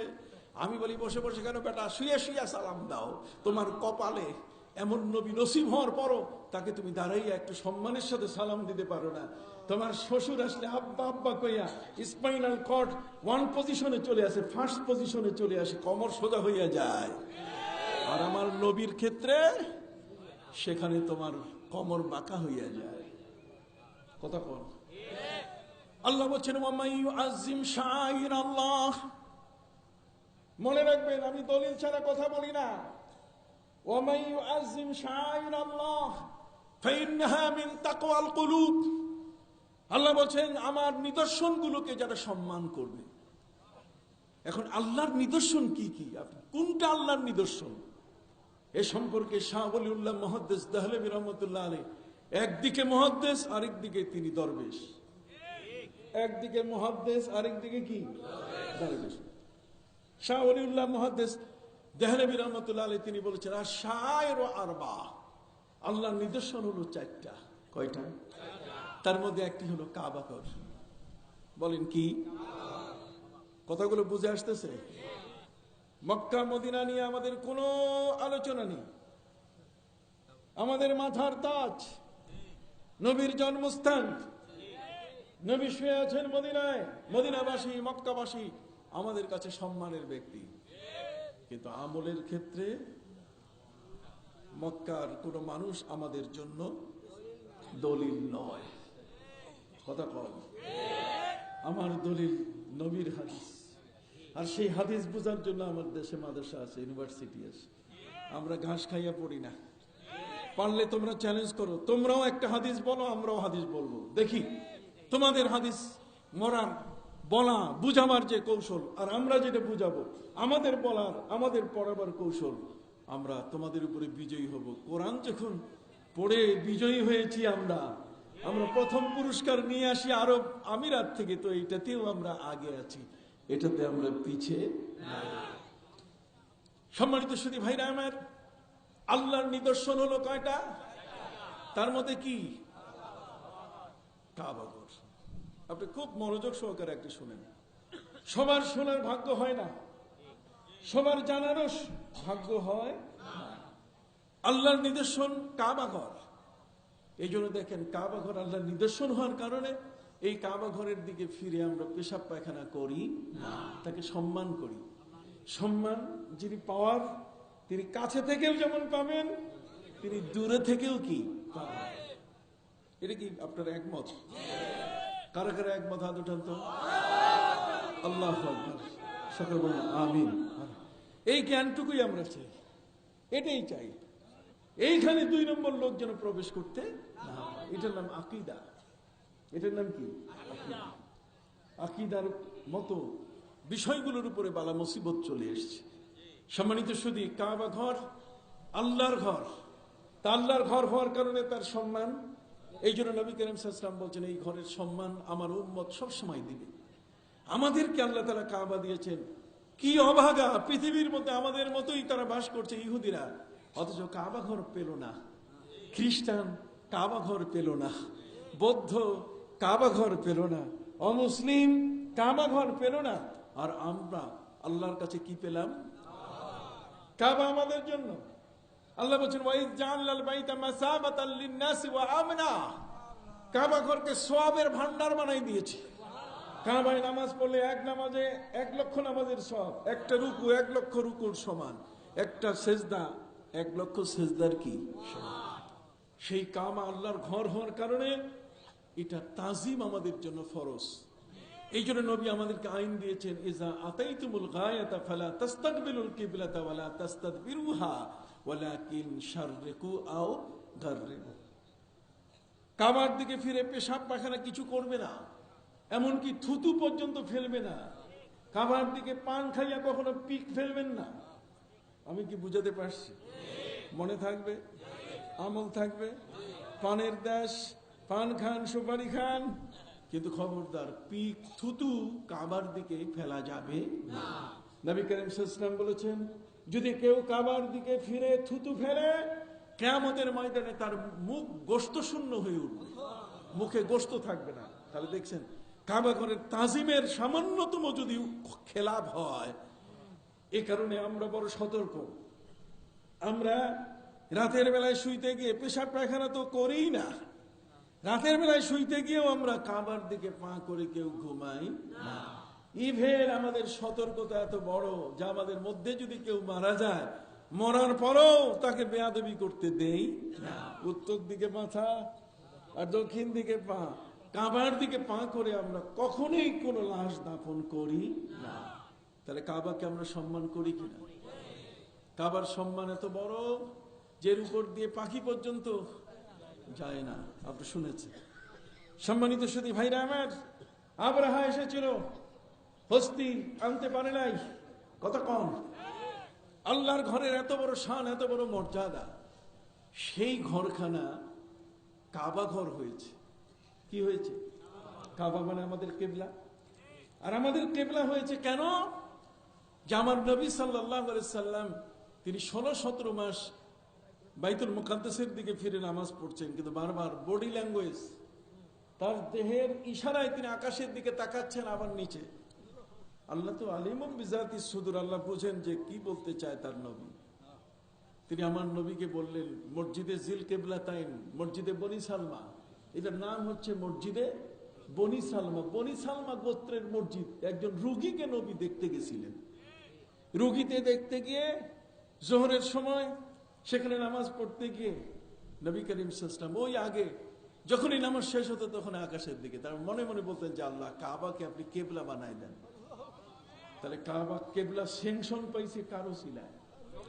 নবীর উসিলায়। কন্যা কাবা কেবলা হিসেবে স্যাংশন পাওয়া, স্যাংশন বুঝেন?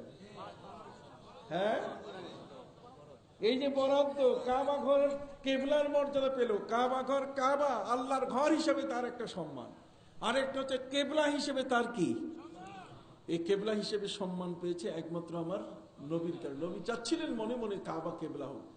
আল্লাহ বলছেন, নবী, সারা জগতের সমস্ত নবী আমাকে খুশি করে, আর আমি আপনাকে খুশি করব। قد نرى تقلب وجهك في السماء فلنولينك قبلة ترضاها ترضاها ترضاها। হে নবী, আপনি চাচ্ছেন, আপনি চাচ্ছেন, আপনি চাচ্ছেন, অতএব আপনার চাওয়াটাকে পূর্ণ করতে আমি কাবাকে কেবলা বানাই দিছি। তাফসিরে ফখরে রাজি, তাফসিরে কবির মাফাতুল গায়বের মধ্যে আল্লামা ফখরুদ্দিন রাজি রহমতুল্লাহি আলাইহি তিনি লিখছেন যে কাবা ঘর কেবলা হয়েছে কারণে যেহেতু নবীর জন্মস্থান, নবী যদি জন্ম না নিতেন এখানে তাহলে কাবা ঘর কেবলা হইতো না। তাহলে কাবা কেবলার মান পেয়েছে কারু সিলায়।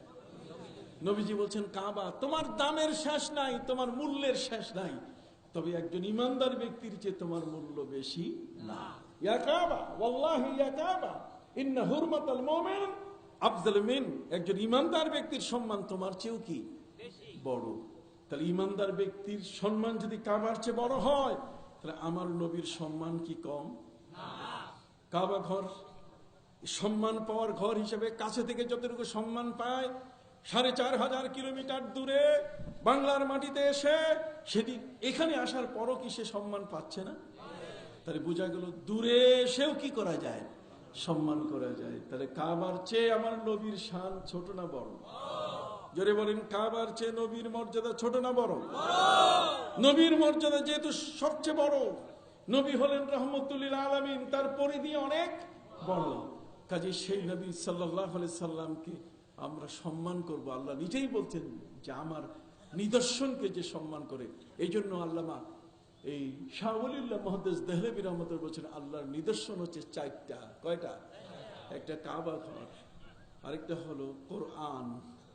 কোরআন হলো আল্লাহর নিদর্শন। কোরআনকে অসম্মান করা যাবে না। এই জন্য কোরআনকে আমরা রাখি কোথায়? উপরে। আর মৌলবী ওয়াজ করে যে বিনা উজুতে কোরআন ধরা যাবে, কোরআন বিনা উজুতে ধরা যাবে। আমাদেরকে ভুল বোঝানো হয়েছে, কোরআনের সম্মানকে ধ্বংস করে দিচ্ছে এই সমস্ত দুষ্ট দুরাচার যারা, তাদের কারণে আজকে আমাদের ঈমানগুলো ধ্বংসের পথে। আল্লামা শাহ ওলিউল্লাহ মুহাদ্দিস দেহলভী রহমাতুল্লাহ বলছেন আল্লাহর নিদর্শনের মধ্যে অন্যতম নিদর্শন হলো আমাদের প্রিয় নবী সাল্লাল্লাহু আলাইহি ওয়াসাল্লাম। কাজে নবীকে কি করতে হবে? সম্মান। এখন নবীকে সম্মান কিভাবে করবেন? আল্লাহ তাআলা অসংখ্য আয়াত নবীর সম্মানে নাজিল করছে। কত আয়াত? একটা দুটো না, অসংখ্য আয়াত। যেমন লা তাজালু দুআ আর রাসূলে কা দুআ ইবাদিহিম ওয়াবাদা কা দুআ ইবাদিহিম লিবাস। খবরদার, তোমরা নিজেরা নিজেদেরকে যেভাবে ডাকাডাকি করো, নবীকে সেভাবে ডাকাডাকি করবে না। নবী করিম সাল্লাল্লাহু আলাইহি ওয়াসাল্লামকে আমরা কি ডাকতে পারি ইয়া মুহাম্মদ? আমরা নবীকে নাম ধরে কি ডাকি? আল্লাহ তাআলা আদব শিখাই দিয়েছেন পবিত্র কোরআনে, ইয়া আইয়ুহাল মুজাম্মিল, ইয়া আইয়ুহাল মুদ্দাসসির, ইয়া আইয়ুহান নবী, ইয়া আইয়ুহার রাসূল, ইয়া মুহাম্মদ বলে কখনো ডাকেন? কোরআন থেকে আল্লাহ শিক্ষা দিচ্ছেন তার নবীকে নাম ধরে এইভাবে ডাকা যাবে। অথচ বক্তা বলছে মোহাম্মদ এই বলেছেন, মোহাম্মদ এই করেছেন, মোহাম্মদের বিচার ছিল এই, মোহাম্মদ মনে হয় বস্তির মানুষ। আল্লাহ বলছেন লা তাজালু দুআ আর রাসূলে কা দুআ ইবাদিকুম লিবাস। অন্য যেভাবে মানুষ মানুষকে ডাকে তোমরা নবীকে সেভাবে ডাকবে না। নবীর সামনে জোরে কথা বলা যাবে না। তাহলে দেখেন সম্মানের কত কথা। আর সেই নবী সাল্লাল্লাহু আলাইহি ওয়াসাল্লাম সম্পর্কে আল্লাহ বলছেন যে দেখো আমি নিজে দরুদ পড়ি নবীর উপরে, আমার ফিরিস্তাকে দরুদ পড়াই, আর তোমরা যাতে বাদ না যাও, ইয়া আইয়ুহাল্লাযীনা আমানু সাল্লু আলাইহি ওয়া সাল্লিমু তাসলিমা। তাহলে তোমরা নবীর উপরে দরুদ পড়বে এবং সম্মানের সাথে তাকে কি করবে? সালাম। এর সম্মান আপনি দিবেন কেমনে? সেই সম্মান দেওয়ার রেওয়াজ আমাদের মধ্যে আছে। নবী করিম সাল্লাল্লাহু আলাইহি ওয়াসাল্লাম যখন সাদ ইবনে মাস রাদিয়াল্লাহু তাআলা আনহুকে বললেন, বনু কুরাইজার বিচার যখন হচ্ছিল, লম্বা করছি না, বনু কুরাইজার যখন বিচার হচ্ছিল, তখন বনু কুরাইজা 6 বার নবীর সাথে বিশ্বাসঘাতকতা করেছে। তিনি তাদেরকে বলছেন, রে বনু কুরাইজা, তোমরা কি আমার বিচার মানো? বনু কুরাইজা বলছে, নবী আপনার বিচার আমরা মানি না। তাহলে কার? আমাদের গোত্রের একজন নেতা আছে, তার নাম হলো সাদ। নাম কি? হযরত সাদ ইবনে মাস রাদিয়াল্লাহু তাআলা আনহু। তিনি খন্দকের যুদ্ধে তার নাভির নিচে বল্লাম মারা হয়েছিল এবং সেখান থেকে রক্তক্ষরণ হচ্ছিল, তিনি মরণাপন্ন অবস্থা। নবী করিম সাল্লাল্লাহু আলাইহি ওয়াসাল্লাম বলছেন, তাহলে বনু কুরাইজার বিচারের জন্য বিচারক হিসেবে সেই সাদকে তোমরা নিয়ে আসো। তখন তিনি একটা ঘরের মধ্যে ছিলেন, এত প্রচন্ড রক্তক্ষরণ হচ্ছিল যে রক্ত বাইরে, নালা দিয়ে বাইরে পর্যন্ত রক্ত চলে এসেছিল। ওনাকে উটের পিঠে তুলে বনু কুরাইজা সম্প্রদায়ের কাছে আনা হলো। নবী সেখানে। নবী করিম সাল্লাল্লাহু আলাইহি ওয়াসাল্লাম নিজেই বললেন, কুমু ইলা সাইয়্যিদিকুম, তোমাদের সর্দার এসেছে, অতএব তার সম্মানে তোমরা দাঁড়াও। কথা বল না, সহিহ বুখারীতে আছে, কুমু ইলা সাইয়্যিদিকুম, তোমরা তোমাদের সর্দারের সম্মানে দাঁড়াও। তাহলে বোঝা গেল সম্মানে দাঁড়ানো হয়, এই বিষয়টা আছে কিনা? কথা বলেন, আছে কিনা? এই জন্য আমরা দাঁড়াইয়া ইয়া নবী সালাম আলাইকা আমরা বলি। কথা বুঝতে পারছেন? দাঁড়ানোর কারণটাই হলো হযরত সাদ ইবনে মাস রাদিয়াল্লাহু তাআলা আনহুকে তাকে সম্মান দেখাবার জন্য নবীজি দাঁড়াতে বলেছেন। এই জন্য আমাদের অস্তিত্ব আছে, আমাদের দলিল আছে। আপনাদের এই কারণে আমি শুরু থেকে বলেছি, যদি কেউ বলে এটা হারাম, তাহলে কি তালাশ করবেন?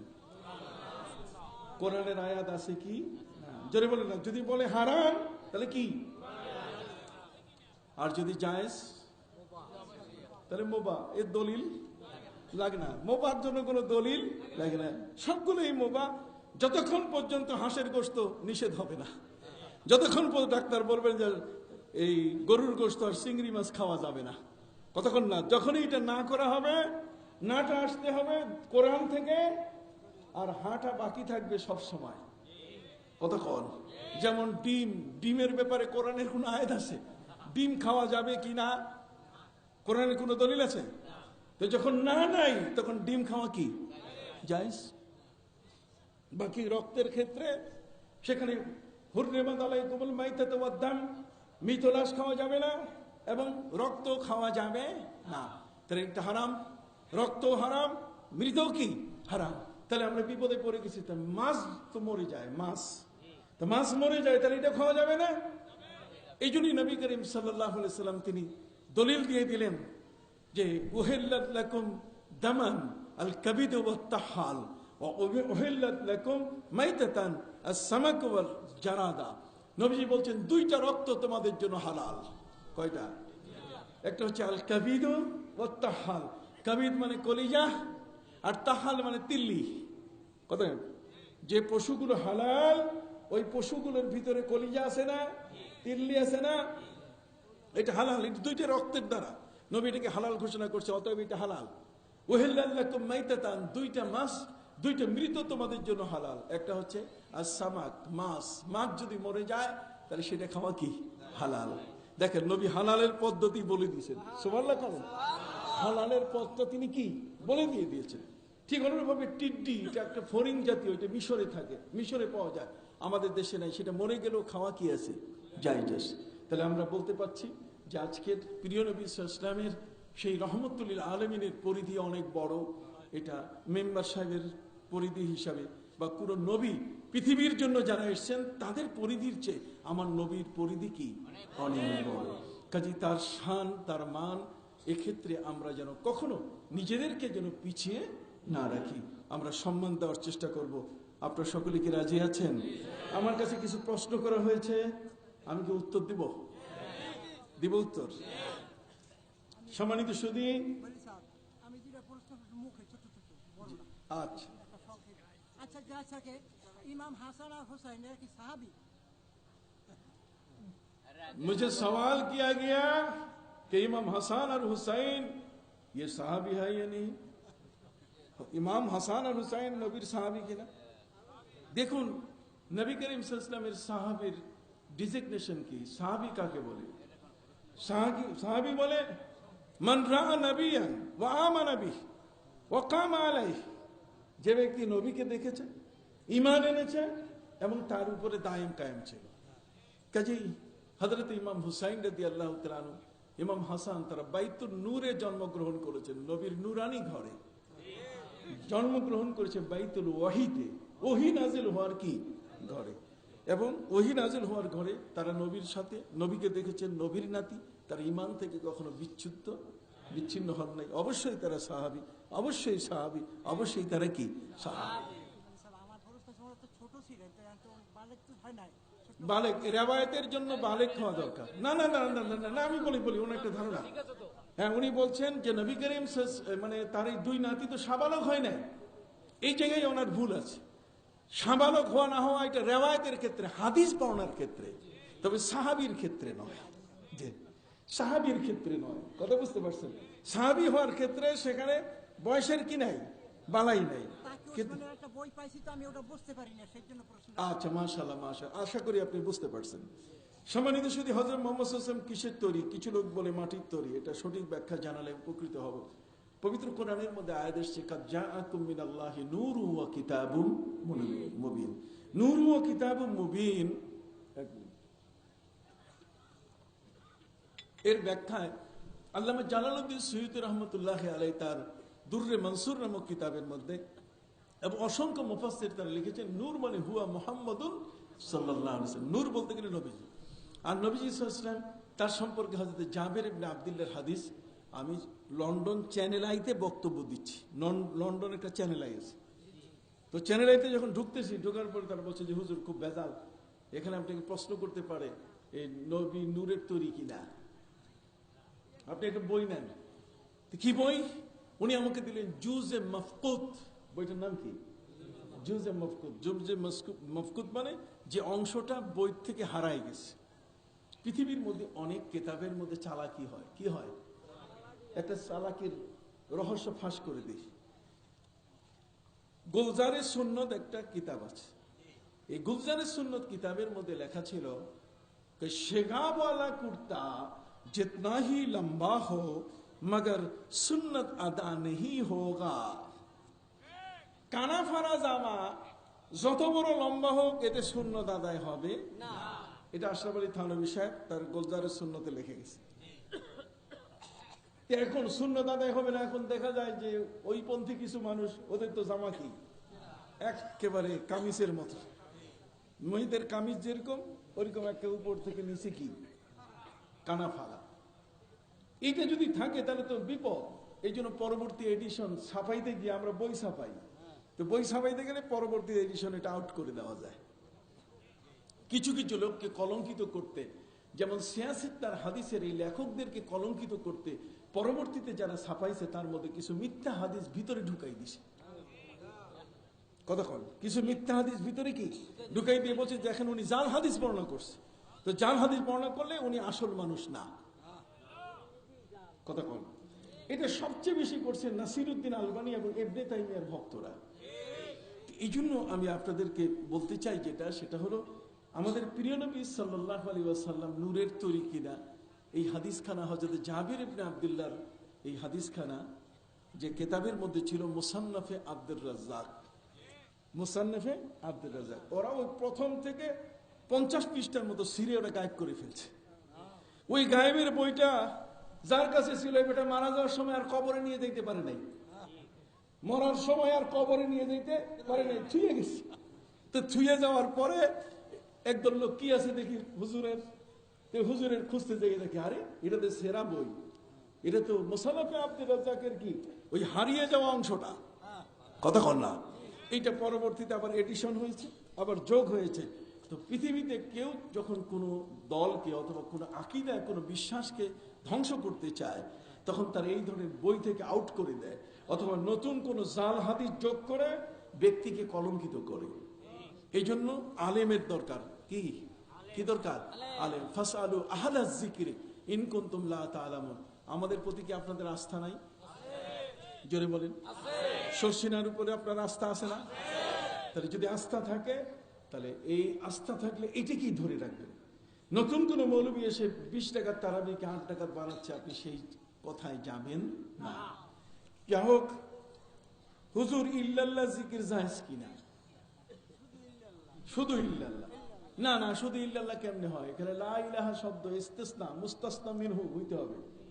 এর আগে মুস্তাসনা মিনহু, তার মানে কার থেকে আপনি এটাকে আলাদা করছেন? লা ইলাহা, নাই কোনো মাবুদ, আছেন কে? আল্লাহ। তাকে তো নাটা বলতে হবে, নফি, তারপরে আসবে কি? ইসবাত। এখন যদি সেটা আপনি দুনাল জাহরে মিনাল কাউল, আপনি যদি সেখানে আস্তে আস্তে স্পষ্ট আওয়াজে বলেন, যেমন লা ইলাহা ইল্লাল্লাহ, লা ইলাহা, এটা কিন্তু হচ্ছে, কিন্তু আওয়াজটা কম কেন? আওয়াজটা পবিত্র কোরআনেই আল্লাহ বলছেন যে তুমি উদউ রাব্বাকা তাদাররুআ ওয়া খীফা দুনাল জাহরি মিনাল কাউল, আল্লাহকে তুমি কান্নার স্বরে ভীত মনে তুমি আল্লাহকে ডাকো, এবং সেখানে কিছু অংশ জোরে এবং কিছু অংশ কি আস্তে। তাহলে আস্তে এবং জোরে এটা তো আপনি বাইর করতে পারবেন না, এটার জন্য তো পণ্ডিত লাগবে, এটার জন্য ডাক্তার লাগবে। আপনি তো অপারেশন করতে পারবেন না, অপারেশনের জন্য যাইতে হবে কার কাছে? ডাক্তারের কাছে। তা আল্লাহর ওলিরা হলেন এই জগতের ডাক্তার। ডাক্তাররা বাইর করছে এখানে যে লা ইলাহা, এটা হচ্ছে নফি, আর নফি হচ্ছে কালেমায়ে কুফর। লা ইলাহা যদি কোনো ব্যক্তি চুপ করে বলে, এটাই যদি বলে লা ইলাহা, তাহলে সে কাফের হয়ে যাবে, কাউকেই সে মানে না। আর যখন ইল্লাল্লাহ বলবে, তখন সে কাউকে মানে না, মানে কাকে? আল্লাহ। এই জন্য লা ইলাহা অবশ্যই শব্দটা আস্তেও যদি হয় হইতে হবে, একেবারে নাই এটা হবে না শুরুতে। হ্যাঁ, যে মনের ভিতরে যদি থাকে ভালো কথা, কিন্তু মনের ভিতরে থাকতে গেলে একবার অন্তত উচ্চারণ শুরুতে করতে হবে, একবার অন্তত উচ্চারণ কি শুরুতে করতে হবে, তাহলে বাকিতে ইল্লাল্লাহ কোনো অসুবিধা নেই। এখানে বলেছে দরবার ও শাহ সাহেব বলতে কোনো মুরব্বী অনুমতি লাগবে কিনা? অবশ্যই লাগবে। আপনি এটা দাখিল মাদ্রাসা করবেন, সরকারের অনুমতি লাগবে না? আপনি পারমিশন ছাড়া দাখিল মাদ্রাসা করতে পারবেন? কতক্ষণ? ঠিক এমনি করে আপনি শাহ সাহেব বলবেন। শাহ সাহেব মানে কি? শাহ সাহেব কারে কয়? শাহ। শাহ শব্দের অর্থ বাদশাহ। শাহ শব্দের অর্থ কি? বাদশাহ। শাহ সাহেব, শাহ সাহেব মানে একজনের ছেলে জন্ম নিয়েছে, একজন পীর সাহেবের, আপনি তাকে শাহ সাহেব বললেন। আমাদের পরিভাষার মধ্যে কিছু আছে, যেমন আমাদের শর্ষিনা দরবারের হযরত আবু জাফর মোহাম্মদ সালেহ রহমতুল্লাহ আলাই, বাকি অন্যান্য যারা, তারা শাহ সুফি, শাহ সুফি, শাহ সুফি, শাহ খেতাবটা উনি দেওবন্দ থেকে পেয়েছেন। এটা কি ওই শাহ ওলিউল্লাহ মুহাদ্দিস থেকে আসছে এটা? জি জি, শাহ। শাহ শব্দটা আগে তো কারো নাম পাই না। না না, নাম দরকার নাই। শাহ এগুলো একটু বংশীয়, অনেক সময় মর্যাদার কারণে এই শব্দগুলো পরিভাষার ক্ষেত্রে চলে আসে। কথা খেয়াল করছেন? এই জন্য আপনি বলতে পারবেন, কিন্তু কোনো দরবার যদি না হয়, আর এমনি সাধারণ জায়গায় জন্ম নিয়েছে, আর আপনি শাহ সাহেব কইয়া তাকে বেড়াইলেন, এটা বেমানান। এই শব্দগুলো ব্যবহার না করাই কি ভালো। এগুলো শর্ষিনার ক্ষেত্রে ঠিক আছে। বর্তমানে একজন আলেম বলেছে, পৃথিবীতে যে কয়টি জগৎ আছে তথা 7টি জগতের প্রত্যেকটি জগতে একজন করে ঈসা, মুসা এবং মুহাম্মদ সাল্লাল্লাহু আলাইহি ওয়াসাল্লাম আছে। এটা কতটি সঠিক? মানে এখানে আদম, ওখানে আসমানও আদম, এখানে মোহাম্মদ, আকাশেও কি মোহাম্মদ। কতক্ষণ না এই ধরনের একটা জয়ীব হাদিসের তথ্য পাওয়া যায়। কথা বোঝেন না? কারণ আল্লাহর প্রতিটি জগতের মধ্যে তার মাখলুক আছে। আল্লাহ বলছেন পুরা যে ওয়ালাকাদ খালাকনা ফাওকাকুম সাবআ তারাইক, আল্লাহ বলছেন ওয়ালাকাদ খালাকনা ফাওকাকুম সাবআ তারাইক ওয়া মা কুননা আনিল খালকে গাফিলিন। আল্লাহ বলছেন 7 স্তর বিশিষ্ট আমি আকাশ তৈরি করেছি, আর প্রত্যেকটাতে আমার মাখলুক আছে, আমার সৃষ্টি আছে, এবং এই সৃষ্টি সম্পর্কে আমি গাফিল নই। ওখানে ঈসা, এখানে মুসা, ওখানে মুসা, এটা রুহানি ভাবে বলা যেতে পারে। কি বলেন, ঠিক কিনা? যেমন ঈসা নবী, দ্বিতীয় আসমানে সেখানে আছেন হযরত ইয়াহিয়া, তৃতীয় আসমানে হযরত ইদ্রিস আলাইহিস সালাম, চতুর্থ আসমানে হযরত হারুন আলাইহিস সালাম। কথা কন না? এইভাবে হযরত মুসা ইত্যাদি এই রুহানি ভাবে তাদের অবস্থান। এখানেও বলেছেন কেউ কেউ এই ধরনের ইঙ্গিত করা হয়েছে। কথা বুঝতে পারছি? সম্মানিত সুদী, এখানে সুদের টাকা মাদ্রাসা ও মসজিদে, দিনিয়া মাদ্রাসা উন্নয়নের কাজে ব্যবহার করা জায়েজ কিনা? হায় হায় হায়, আর জায়গা পাইলেন না। সুদের টাকা যদি কোনো ব্যক্তি মাদ্রাসায় দেয়, নিবেন? কি করবেন? নিবেন, বাথরুম বানাবেন। কতক্ষণ না? যেমন কুকুর তেমন মুগুর। কতক্ষণ না? অতএব টাকা, হারাম টাকায় কখনো সওয়াবের নিয়ত করা যাবে না। লা তুকবালু সালাতুম বিগাইরি তুহুরিন ওয়ালা সাদাকাতুম মিন মালিন গুলুল। হারাম মাল কখনো দান হিসেবে গ্রহণ হবে না। তো কাজে হারাম মাল যদি কেউ দান করে তাহলে সওয়াবের নিয়ত ছাড়া, আর যে গ্রহণ করবে সেইটা দিয়ে যদি জানতে পারে, কতক্ষণ, অনেক সময় অজানা থাকতে পারে, জানলে সেটা দিয়ে বাথরুম তৈরি করবে। মসজিদের কাজে কখনোই এই টাকা নেওয়া যাবে না। এটা সবসময় পরিষ্কার টাকা। যারা জাদুটোনা করে দুনিয়াতে, তাদের শাস্তি কি? জাদুটোনা, জাদু বারহাক, কারণেওয়ালা কাফের। জাদু কিন্তু সত্য। জাদু কি? এবং জাদু সবসময় মানে মাটি রিলেটেড, জমিন রিলেটেড। যেমন একটা পাখি গাছের ডালে বসে আছে, আপনি জাদু করে পাখিটাকে নামাইতে পারবেন, কিন্তু ভাসমান জিনিসের উপরে কখনো জাদু খাটে না। ভাসমান, যেমন আকাশে একটা পাখি, আকাশের পাখিটাকে জাদু করে নামানো যাবে না। এইখান থেকে এই আবু জাহালের সাথে নবীর তর্ক। নবী করিম সাল্লাল্লাহু আলাইহি ওয়াসাল্লাম তিনি তার হাতের এই বড়ইটাকে তিনি পাথর বলেছিলেন। কতক্ষণ না? এটাকে আবু জাহাল বলছে যে তুমি জাদু করেছো। তো নবী করিম সাল্লাল্লাহু আলাইহি ওয়াসাল্লামকে বলছে তাহলে দেখা যাক, জাদু তো ভাসমান জিনিসে হয় না। কাজী মুহাম্মদ সাল্লাল্লাহু আলাইহি ওয়াসাল্লাম দেখি পারেন কিনা ওই আকাশের চাঁদটাকে দুই টুকরা করেন। নবীজি ইশারা করছেন, কি হয়ে গেছে? দুই টুকরা। এখানে সে পরাজিত হয়েছে যে না, আকাশের ভাসমান জিনিসের উপরে কখনো জাদু চলে না। কাজী মুহাম্মদ সাল্লাল্লাহু আলাইহি ওয়াসাল্লাম এখানে তিনি জাদু করেন নাই, যদিও তার বুঝের অভাব ছিল এবং ঈমান আনতে পারে নাই। এখানে প্রশ্ন করা হয়েছে, হযরত আমার একটি প্রশ্ন, আমি বিগত বছরগুলোতে রমজান মাসের শেষ 10 দিন ইতিকাফ করতাম। এখন আমি শারীরিক অসুস্থতার কারণে রোজা রাখতে অক্ষম। এমত অবস্থায় রোজা ব্যতীত ইতিকাফ করতে পারবো কি না জানালে উপকৃত হব। শুনুন, রোজার ইতিকাফ, রমজান মাসের ইতিকাফ রোজা ছাড়া হবে না। এটা রমজান রিলেটেড, এটা রোজা রিলেটেড। রোজা থাকতে হবে। বাকি আপনি রোজা ছাড়া যদি 2 ঘন্টার জন্য ইতিকাফ করেন, এটা জায়েজ আছে। 3 ঘন্টার জন্য একটা মসজিদে গেলেন, আপনি একটা নিরিবিলি জায়গায় বসে আপনি ইতিকাফ করলেন। আপনি জানেন নবী করিম সাল্লাল্লাহু আলাইহি ওয়াসাল্লামের রওজা মোবারকে যারা সালাম দিতে যায়, সেখানেও গেটের মধ্যে লেখা নাওয়াইতু আন সুন্নাতাল ইতিকাফ, নাওয়াইতু সুন্নাতাল ইতিকাফ। তার মানে আমি সুন্নতি ইতিকাফের নিয়ত করে ঢুকলাম। যতক্ষণ মসজিদের ভিতরে আছি সালাম দেওয়া পর্যন্ত, ততক্ষণ পর্যন্ত আমি ইতিকাফের হালতে কি থাকবো। কাজেই সেই ইতিকাফ 2 ঘন্টা 1 ঘন্টার ইতিকাফে আপনার এখানে রোজার প্রয়োজন নাই। আর হাদিসের মধ্যে এসছে লা ইতিকাফা ইল্লা বিসসাওম। কত হাদিসের মধ্যে আছে লা ইতিকাফা ইল্লা বিসসাওম, মানে রোজা ছাড়া কোনো ইতিকাফ গ্রহণযোগ্য না। এখানে আমাকে প্রশ্ন করা হয়েছে, আপনাদের কষ্ট হচ্ছে বোধহয়, আমি শেষ করে দিচ্ছি। আমি ঢাকা যাবো তো, তাড়াতাড়ি ঢাকা যেতে হবে। বাংলাদেশের অনেকেরই মনের আকুতি যে এত মুফতি না হইয়া যদি সরকারিভাবে একটি পরীক্ষা নিয়ে কিছু সংখ্যক মুফতি বাংলাদেশে থাকতো তাহলে এত ফিতনা হইতো না। চমৎকার। আমরা খুব চেষ্টা করছি, মালয়েশিয়ার মধ্যে সেখানে মাত্র 17 জন মুফতি আছে। 17 জনের পরে যদি কেউ মুফতি লেখে তাহলে সাথে সাথে হাত করা, মুফতি আর কেউ লিখতে পারবে না। তো আমরা বাংলাদেশের মধ্যে আমরা আরেকটু সময় পরে আপনারা শুনতে পাবেন ইনশাআল্লাহ, আমরা এটাকে বলবৎ করে ফেলবো যে বাংলাদেশে ফকি শব্দ লিখতে পারবে কিন্তু মুফতি লিখতে পারবে না। মুফতি লেখার জন্য বাংলাদেশের একটা নিয়ম নীতিমালা চলে আসতেছে, এবং সেই নীতিমালার আলোকেই যিনি মুফতি হবেন তিনিই যোগ্য, তিনি তার কাছে ফতোয়া।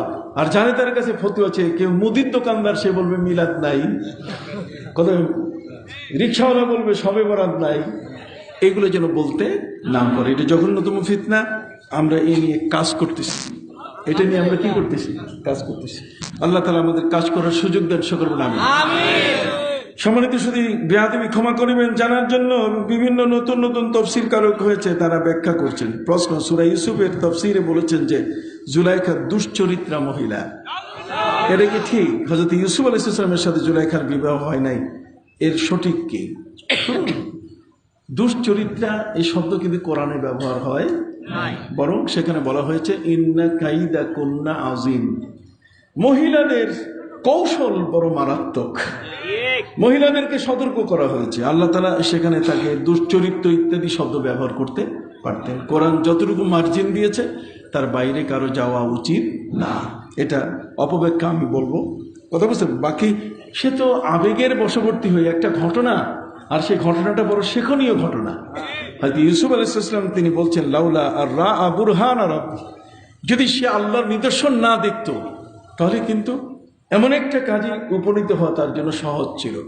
বাকি কথা হলো ওই যে কাপড়, এটা সামনে ছিঁড়ছে পাঞ্জাবি না পিছনে ছিঁড়ছে, কি বলেন ঠিক না?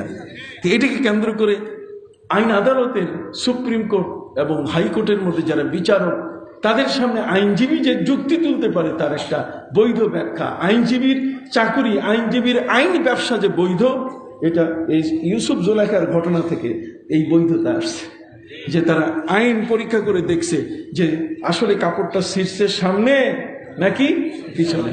তো দেখা গেছে হযরত ইউসুফ আলাইহিস সালামের জামা সামনে ছিঁড়ে নাই, ছিঁড়ছে কি পিছনে। তাহলে সেখানে জুলাইখা টাইনা ধরছিল, তো টাইনা ধরতে যায় উনি দৌড় মারছে, এই জন্য পিছনে পাঞ্জাবি ছিঁড়ছে। কথা বল, পাঞ্জাবিটা ছিঁড়ছে কি পিছন দিক থেকে, কথাটা না কুদ্দামিন দুবরিন, কুদ্দামিন কবলিন না। তো যেহেতু কুদ্দামিন দুবরিন পিছন দিক থেকে ছিঁড়ছে, কাজেই সেক্ষেত্রে এখানে হযরত ইউসুফ আলাইহিস সালাম সেখানে দোষী না। যা হোক, হযরত ইউসুফ আলাইহিস সালামের সাথে তার বিবাহের ব্যাপারটা এমন ছিল না। ইউসুফ আলাইহিস সালামের সাথে বিবাহের ব্যাপার যদি হয় তাহলে আবার সেই ওই কালিমা লেপন হবে, আবার সেই কি কালিমাটা চলে আসবে। কারণ সে তো ইমরাতে আজিজ ছিল, সে তো আজিজে মেসরের কি ছিল, স্ত্রী ছিল। আরেকজনের স্ত্রীকে সে নিজের স্ত্রী হিসেবে কি করে নিতে পারে, কথা বুঝতে পারছেন? কাজেই এই প্রসঙ্গটা একটা একটা মানে অবান্তর একটা প্রসঙ্গ। এখানে প্রশ্ন, তারাবির নামাজ পড়ে 8 রাকাত আর বেতরের নামাজ পড়ে 2 রাকাত, নামাজ কোনে মোনাজাত নাই, এটা মৌলানা উসমান গনি ওয়াজ করে যায় নাই? সে তো এগুলো নিয়ে কথা বলে, আমি তো কম বলি। তারাবির নামাজ পড়ে 8 রাকাত। আচ্ছা, আমাকে একটা শব্দের উত্তর বলেন, তাহাজ্জুদের নামাজ সারা বছর চলে না শুধু রমজান মাসে?